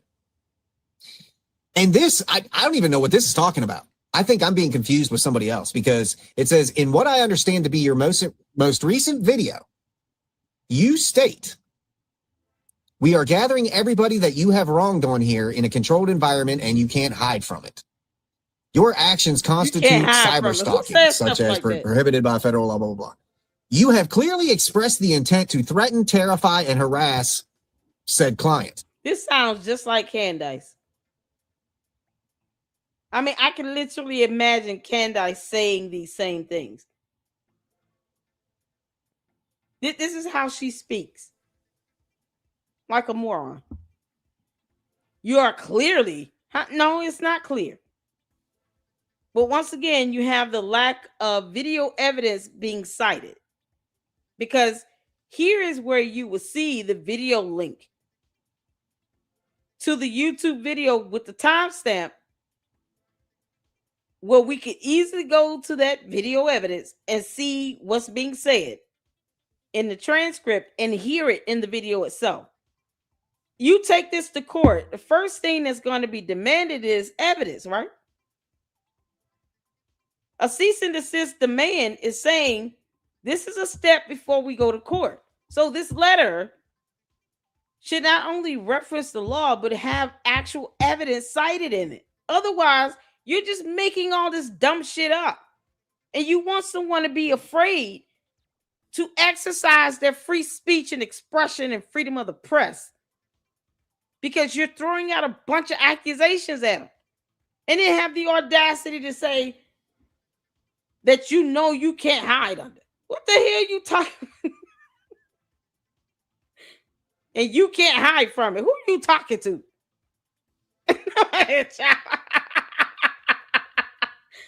Your actions constitutes cyber stalking because constitutes cyber stalking somehow is grammatically correct to this individual. He said, I think they may have mistaken me. This sample letter like this, they send this out to everyone they're trying to scam and dupe. That's why it's a phishing scam. They're just kind of fishing around to see who takes the bait. And he unfortunately took the bait. I hope he gets a whole new email address and deletes the one wherever this came in from. Like, it would have had to come directly to him because they would not naturally know his attorney, right? He said he gave this to his attorney. So it came to him first. That means it was emailed to him. And I literally would have been like, no. You want to talk about copyright infringement? No, you file a complaint through YouTube on it. Because you're talking about a YouTube video. If it were X, you would do the same thing through X. But even the wording, the phrasing of this, no reasonable, sane, sound-minded attorney talks like that. This is the epitome of stupidity. The judge would chew any attorney up that wrote this bogus ass letter. They'd be chewed up and reprimanded. How dare you bring this insulting BS in my courtroom, counselor? You act as if you didn't pass English. Second grade English. What the hell am I reading? This letter has to be the most unprofessional, idiotic sounding letter that I have ever read in my entire career sitting on the bench. That's exactly what a judge would say. And probably will be prone to sanction the attorney as well as reprimand them for sending this bull to any person here on earth on U.S. soil. Because I honestly would just call this person's bluff. Yeah, okay. Sue me. I would love for a judge to read this bullshit. Comments on these platforms, many of which have been preserved, now include specific sightings of my client in public. Reference to the person's real name, full name, including her maiden name, and the unredacted address of the residence. Okay? Somebody's not doing their job. First off, I have never said anywhere we are gathering everybody that you have wronged on here in a controlled environment and you can't hide from it. I have never said that. So I don't know where that came from. Video. Nor have I asked you, Factivist, or anybody else to act out on anything violent. Did not. Ever. Nope. Okay, so somebody's being misdirected here. Or what I particularly think this is just simply a scare tactic. Your followers have clearly taken your messaging as a directive to survey, expose, and endanger my... What follower?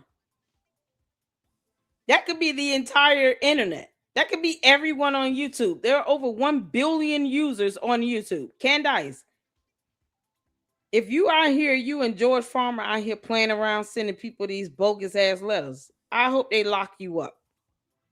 I truly hope you do not return back to the U.S. from Russia. Somebody send this to Russia and say, an attorney that is linked to Candace Owens sent this nonsense. Heads up. They will laugh at this crap. Even one of the country's most ardent enemies of the state would laugh at this. This is so stupid. Fax me, please change your email address and password. My client, this is not speculative. This is documented. Where? Who do we know? It can't be documented because you failed to actually cite the evidence. If you all look at an actual real example of a cease and desist letter that came from a bar licensed attorney on copyright or defamation and cyber stalking, I'm telling you, this right here would be insulting to the court. It would be insulting to file this dumb crap to a court of law in the entirety of the United States of America. Did Baron Coleman write this or what? No, who has been trying to get their audience to run surveillance on Erica Kirk and all these other people. I have never asked any of this of any of this you, is crazy. ever. Your actions have been you reported to can't the make this police department, and we are preparing to notify the FBI. Now, I want you to report them. Please send this to the FBI so we can all have a good giggle together. They're going to call me and be like, y'all, Lady Luck Club, don't worry about that. We can't even make out half of what was said because they got these long run-on sentences. What is going to end up happening is they're going to try to find out who this alleged attorney is and see if that person is real. Because clearly, I guess Superman is real in this reality here on Earth. So obviously, Sonny R. Aldrich, aka Trip Aldrich, must be real too, huh? Because reasons. Candace is the only one that is talking about someone having the neck of Superman being objectively false. You don't think she would do something like this? Candace forges text messages and emails from the United States Army, where the DOJ, the DOD, has to debunk emails she claimed went to the White House. The DOD had to debunk it. So that is not a real damn email or letter or anything from us. This is how bad Candace lies. George, instead of you telling us how you got a black eye, you aiding in this nonsense here. You do understand that sending out these fraudulent letters purporting yourself to be an attorney when you are not is illegal? You understand that? Impersonating an attorney, which is an officer of the court, is a crime.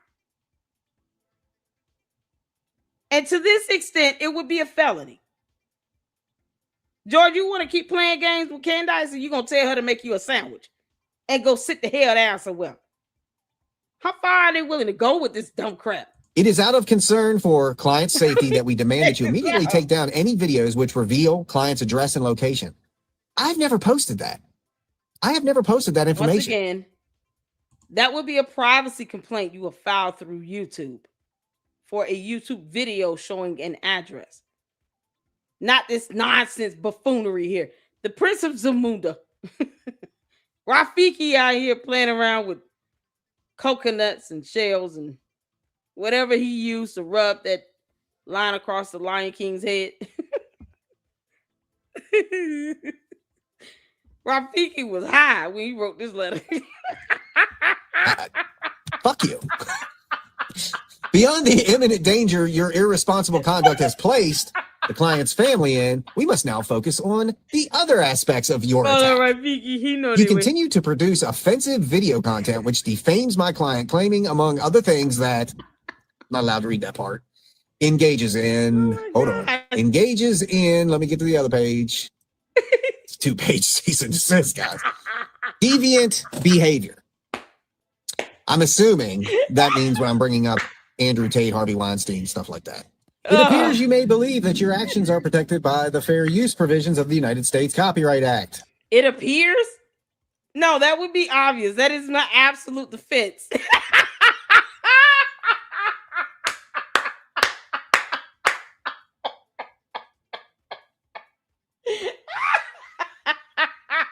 Y'all, think about this. Since when did the cease and desist letter give the person you're sending it to more defense and coverage than the person you're writing this on behalf of? It appears that you may believe that your actions are protected by the fair use provisions of the United States Copyright Act. If that is what this idiot picked up, they're absolutely right. It is protected under fair use. Problem is, I don't need you to tell me that. Why are you telling me the obvious? If someone is accusing you of copyright infringement, the first main defense would be this is protected by fair use. And then you prove how. And there are certain requirements to meet that standard for fair use.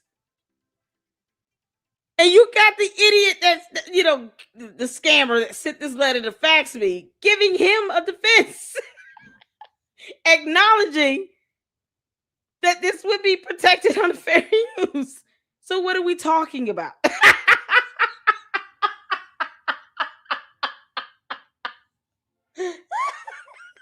Oh man, this letter's stupid from start to finish. We are not at this time asserting claims of copyright infringement, although we reserve the right to do Ought to be so. ashamed of himself.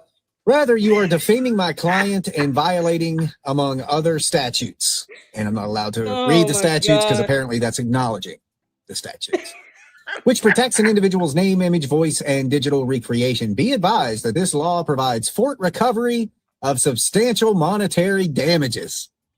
Big surprise there. We also believe that your actions are in violation of the Federal Lanham Act. Now, this next paragraph, I want to clarify. This shows you how retarded. But they never say how.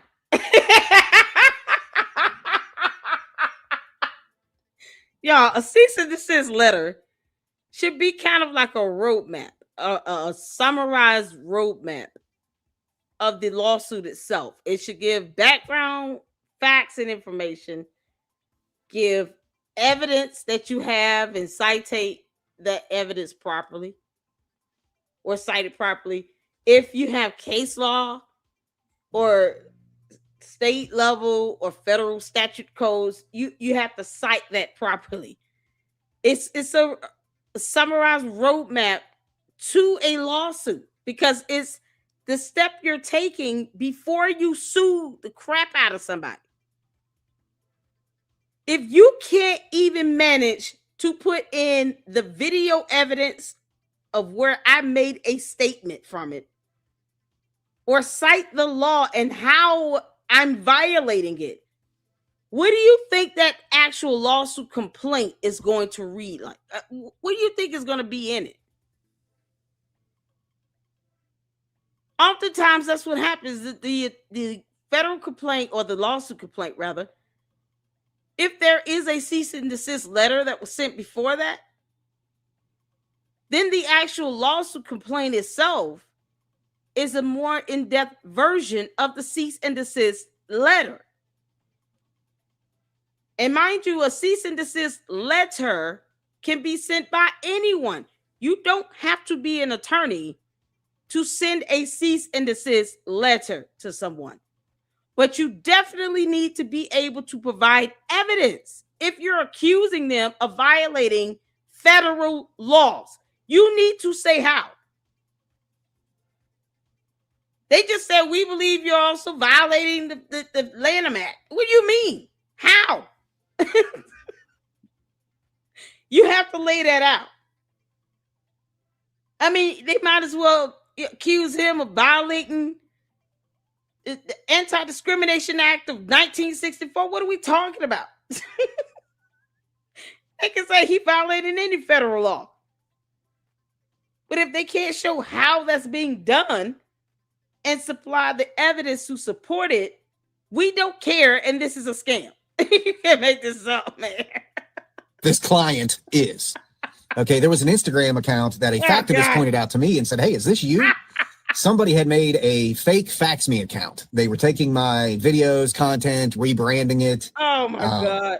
Kind of changing the context of things. And once I was made aware of it, I reported it and Instagram took it down. Okay. But this is what that paragraph is talking about. We are also aware of an Instagram account operating under the name, which was Fax Me. I don't know why I had to block that out. Whatever. You may have recently taken it down, which features reposted content tied to your YouTube and Facebook pages. Several posts from this account include disturbing images, salacious, mocking, and harassing captions. These actions constitute extreme emotional abuse of client's family and have caused significant additional harm. In fact, if you have not already done, you are hereby instructed to remove this Instagram account, which the Instagram account was removed. It wasn't me. It was You are hereby. No, that is not how any bar licensed attorney with a modicum of professionalism would even make the demand itself with regards to removal of said defamatory content. You don't hereby demand anybody to do a damn thing. Because if you've already acknowledged that my content is protected by fair use, then that would be my defense in court. I'm not removing it because you think you can just hereby demand me to do it. Yeah, I hereby demand you kiss my ass. I mean, we can hereby demand each other to do things all day. It doesn't mean you have the standing or the authority to make me do it. But that's the thing. They didn't even file any complaints through YouTube to have the videos taken down. Candace, I'm not giving you ideas because we all know you're stupid. But if you're stooping this low to send out fake letters like this, because you don't need an attorney to send out a cease and desist, why would you stoop this low? You do realize you're not an attorney. You do realize that. You can request that someone take something down, but you have to prove it was defamatory to begin with. You don't give the person a defense in saying it was protected by fair use. This whole thing reads like something Candace would say. Bottom line, we all know this letter's fake. I think we can all safely say that. But I wouldn't put it past Candace Owens to send out a fake cease and desist like it's coming from a scammer because Rafiki was bored. Simple grew up and all, and you don't have any more lion cubs to line over with some red chalk. somebody pretending to be me. So I'm not even concerned about that. We therefore demand, here is the great one. Okay, we therefore demand you remove these entire channels, including but not limited to the Facebook page, TikTok account, YouTube account, and each and every video and all associated material which defames my client, distorts their name, voice, image, and likeness. These videos have been preserved and will result in legal action against you or any person found to be colluding with. How have they been preserved? You screenshot or download it or what?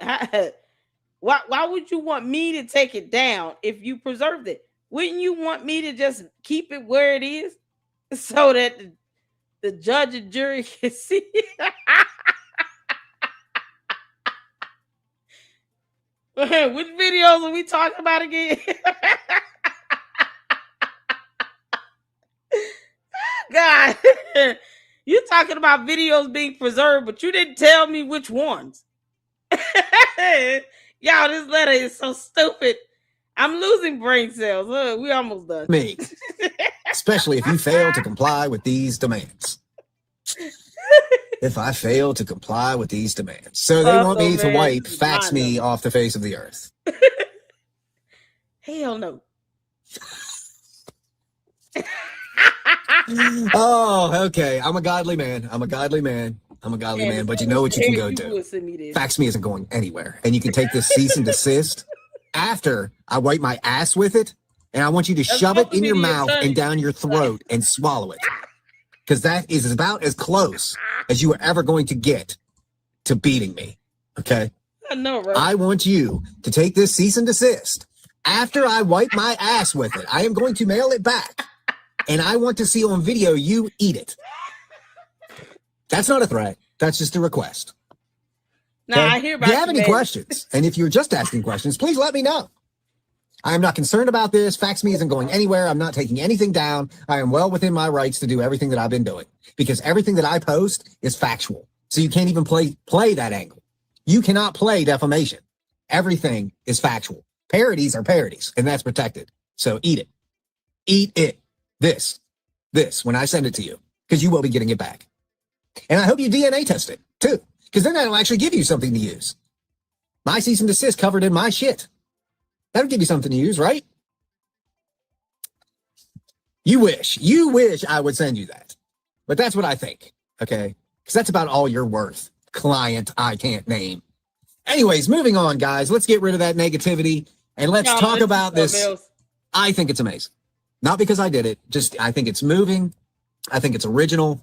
I think you guys are really going to enjoy this music video. Okay, so here's the thing with Fax Me music videos. I have to reach out to him first before I play it, because the last two songs, two videos rather, where he did songs that we played here, they flagged it for copyright content. And I'm like, oh Lord, I have to check with him to see if these are copyrighted first before I play it. Because I'm tired of filing disputes and all this stuff. I honestly don't even have time. I barely have time to read all my emails. I certainly can't sit here and go back and forth with YouTube over content protected by fair use, where they're saying, oh no, the music itself ties back to this original artist song. Like, oh no. So make sure you guys go on Fax Me channel and check out this music video here. I actually have not seen it because I was waiting to play it, and then of course I got those copyright claims on the other two videos, and I'm like, man, what is going on? It sounds like him. He's singing the song, but the music, I think, is what's very similar to the actual original artist song, and it's being picked up as copyright claim content. So I need to reach out to him and see, okay, is this original music or whatever first before I even play it? Because you never know. YouTube is stupid. They have no system in place to be consistent about flagging content, because Candace's videos is up and she can sit here and play videos of Charlie Kirk being shot in 18 different angles and they never take down her crap. So it's very irritating how they pick and choose who they want to go after. They won't go after her for her blatant defamation where she lies like hell, but they'll go after a content creator because the music sounds similar. Like, good grief. So make sure you guys go check him out. And I'm going to read this information, and that is going to be all for this one. So the analysis that I wanted to share with you all. Shout out to Francisca for sending over some of the analysis. There is one on the signature. So this is what we're looking at. This is the information about the signature itself from this alleged attorney. In my personal opinion, I don't believe it's real. I don't believe the attorney is real. I believe the website is fake. It reads like it's just a scam. The grammatical errors is mind-numbing. And I did go through last night in our live stream. I went through the inspect element to see what the programming language looked like. It looked like that photo was a stock photo image. But it could be a real person, but they're using this person's photo for a fake website. That can also be a possibility. So you have, an issue of fake identity here, where it could be a photo of a real person that exists, not just some stock image. It could be a real individual who is not aware that their photo is being used for this fake website, being posed as an attorney. So that is another option. But it's so bogus the way it reads. If you guys go on the website, it is so bogus. It's so bogus. So we went over the website last night in that live stream. Make sure you guys check that out. That's the one we had the collab with Artie Trolls. Shout out to Artie Trolls. We had a good time with him. Hopefully he'll come back and then I'll be able to actually turn my camera on. But man, that website is painful. So brace yourself. If you do go on the website, brushes him. But I don't believe it's real. This letter is certainly not real. It reads like a phishing scam all day, every day. And so the analysis, shout out to Francisca, our fantastic mod here in the LLC, that she came up with the information here. Hopefully, somebody send this video to fax me so he can see this. So it says here, the analysis of the cease and desist letter shown in the screenshot you shared now included in the section signature section. This assessment focuses on whether the document appears to have been genuinely drafted and issued by Sarney R. Tripp Aldrich of Aldrich Law. And this is just a structured breakdown of the findings. One, let me expand this a little bit more so y'all can see that. Zoom in. Letterhead and contact info. The letterhead displayed in the screenshots matches the verified legitimate details of Aldrich Law. And you have the name, attorney at law. What we don't see is a bar license number. That can, and most times, are included, even for a cease and desist letter, because you have the right to verify whether or not this is a real attorney. And the best way to do that is to get their bar license number, and then you can just look it up under the Prospective Bar Association website. So if he's registered with the Tennessee State Bar, we should be able to find him there. We should be able to find him there. I would not be shocked, once again, if this is a real person, but you got some scammer out here creating a fake website using that person's identity. I wouldn't put that past the scam. Scammers do all this stuff. They come up with all kinds of various tricks and ways to perpetuate a scam. So I wouldn't put it past the scammer to do that. So you see all that information there. That info is accurate. However, letterhead can be copied, so its presence alone does not confirm authorship, which it doesn't. It could just be simply a part of an actual letterhead with that attorney's information, but on a fake letter. The writing style and legal structure. The body of the letter contains several indicators that it may not have been drafted by a licensed attorney. The writing lacks the structured, precise tone typical of legal correspondence. Multiple unrelated legal concepts, copyright, Lanham Act, defamation, likeness rights, emotional abuse, are combined in a single narrative without proper citation or structure. Citation of law, citation of the video evidence, or any other evidence is completely missing.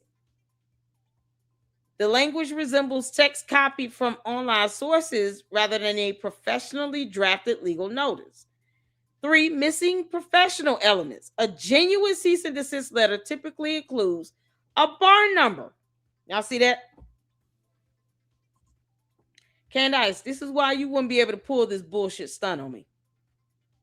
My godmother, one of my godmothers, is a retired federal judge. You will not be able to pull this bullshit stunt on me. That's what's so crazy about this. It's like she did this. She's an idiot. So yeah, if you will see a bar number, a typed signature block, a formal signature, a clear identification of the client, a specific legal basis for each demand. Now, mind you, there are redactions in it. But regardless of the redactions of the person, you don't redact the actual citation of law or case law or the evidence itself. Especially if you're claiming that one of the evidence, key pieces of evidence here is a video evidence that is on a public platform such as YouTube.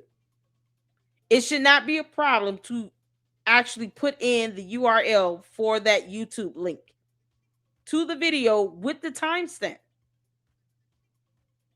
because it should be just that apples to apples. That's it. You don't have to guesstimate what someone said if you can just pull the video and show the timestamp of where they actually said it and get the transcript in real time. So, The screenshots do not show a bar number or a formal signature block. The signature line simply reads "Sincerely, Sonny R. Aldrich." It wouldn't say "Sincerely." Say "Regards," and then it would have, the name, and then the name would be typed or printed, plus the attorney's information as an email signature below. The bar license number, if there are any other attorneys being CC'd, they would CC the person that's sending the letter on behalf of down in the signature block. You don't have any of that. None of that. So this is unusual for a formal legal demand. Context of the letter's appearance. The letter appears within a YouTube live stream discussing online drama. Legitimate legal correspondence is not typically distributed through on social media commentary channels. It wasn't distributed that way, but clearly when you're doing a search of the letter itself, what was this, Grok or Chat GPT, whatever the software that read the letter itself is just kind of giving the analysis of it. But the fact that it was emailed directly to him and not his attorney, because naturally this attorney, if it were real, right, the attorney would not know who Stephen Lancaster's attorney is. You have to find that out somehow. And more than likely, it would go to the person you're sending the letter to, and then they are responsible with forwarding the letter to their attorney. So he can't report on it and just read it, as long as the attorney is like, listen, maybe you can just share this information, but not this. Or you can't speak about this at all. But because this letter is fake as hell, his attorney probably was like, this letter is dumb. You can read it. Might need to read it so that people are aware that there's a phishing scam going on. So overall assessment based on a combination of correct letterhead, questionable writing quality, missing legal identifiers, improper legal structure, social media context, informal signature presentation, it is unlikely that this letter was drafted or sent by the Aldrich Law despite the accurate letterhead. Most plausible explanation is that someone copied the real attorney's letterhead and created their own cease and desist letter, because it sounds like something Candace wrote. Bottom line, it sounds something she wrote. Okay. And then this right here is on the actual letter, an analysis on the letter itself. It went through AI. And it kind of goes over some of the similar elements to that regarding the context, the structure. You got a specific legal basis for each demand missing. He can't prove how the person broke the law. Can't make this up. So this is some information. Hopefully Fax Me sees this, because you can't make this up. This is absolute. Oh my God, Candace. If you are behind this and you actually have an attorney that sent this out, that attorney is going to be investigated by a bar association because they're stupid and incompetent. And you do realize you can be countered, Candace, because something like this will be an absolute waste of the court's time if you decide to sue Fax Me on your so-called dumb conspiracy theories that you can't prove. And he ends up having to get an attorney to represent him in this very frivolous lawsuit, all because you don't like his commentary. That is not how that works. And if you really think that U.S. Americans should be sitting here silencing their First Amendment rights just so you can feel good about yourself, You need to take your dumb ass to Russia and never come back. And we will not miss you at all. Not even a little bit. And just to, rub it in. Once again, we have Superman.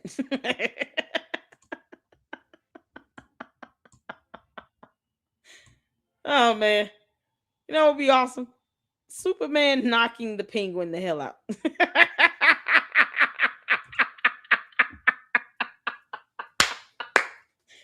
Can't make this up. Let's get the last of the supers in. God.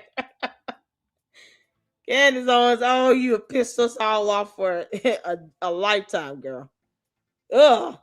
She actually think people are worried about that. People are so jealous of me going to Russia. We don't care you go. We want you to leave the kids behind, one. And two, we don't want you to come back. Girl, bye. George, if you have even an ounce of marijuana on you, I hope they detain you and Candace like they did that NBA player girl. Went through the airport. They sentenced her to 7 to 9 years for some weed. The U.S. had to negotiate to get her back. Candace, I'm gonna tell you something right now.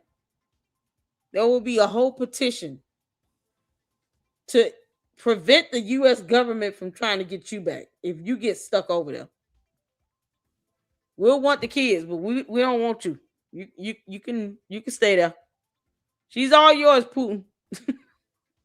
Candace, by the time these so-called intel Russian operatives get through drilling your dumb behind, and you realize how stupid you are compared to people who are trained to get information out of somebody, yeah, you'll come screaming and crying back. I got kids. They won't let me leave. You shouldn't have taken them over there. Can't make this up. Superman would not be happy knowing that 4 innocent children were put in harm's way. And all because of what? And then you lied about the reason why you're going to Russia, Candace. That's so stupid. And yet you won't show us your 2 degrees or tell us how George got that black eye. He might come back with 3 black eyes. Who knows? Candace, he does not go fishing over there. I can guarantee you that. I already showed the photo of George and Milo. Nah, they'll be watching his ass like a hawk. Did you bring your boyfriend with you? Come with us to the Kremlin. We got something for you. Yeah, this is ridiculous. They said don't go over there. You took your happy ass over there either way. Yeah, they can have you. Girl, bye. Thank y'all so much, man. We got his last supers in. Let's see here. We got a super from Mindy for $2. LLC, did you get Sifa's photos as well? I did not. I'm sorry. Sifa, okay, Sifa, you're sending me those over on, are they on X?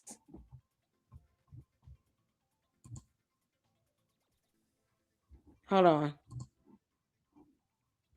Okay. Oh, Candace.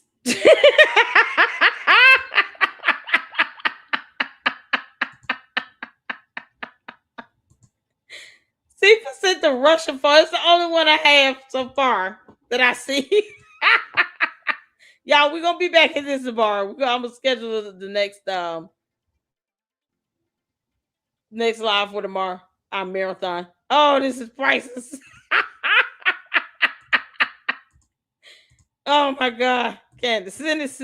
Get a t-shirt of this.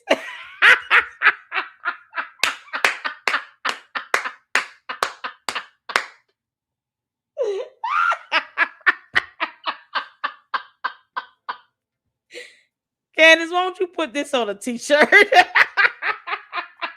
I dare you, Candace. Put this on a t-shirt and wear this on U.S. soil. Go ahead. Candace, I dare you go to a United States Armed Forces military base wearing a t-shirt of this photo. Please do it.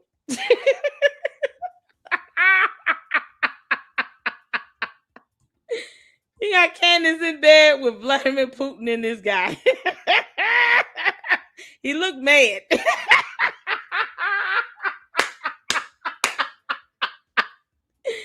Oh, he looked so pissed. I put on this pink and we got to sit here and share time with Putin. How to Destroy the West. Ah, quite a book, Candace.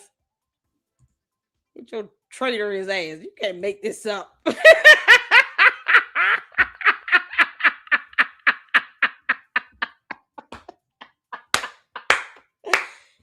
Candace, you're so vile. Candace, you know this is going to be a thumbnail, right? Oh, man. We got so many choices, you all. I may have to put a different thumbnail over on LLC with Sweet Tea versus the main channel here. This is epic. You know how many people be like, what's sent you this, Sifa? My fantastic luxers here in the LLC are the ones that help come together with these fantastic images. These are works of art.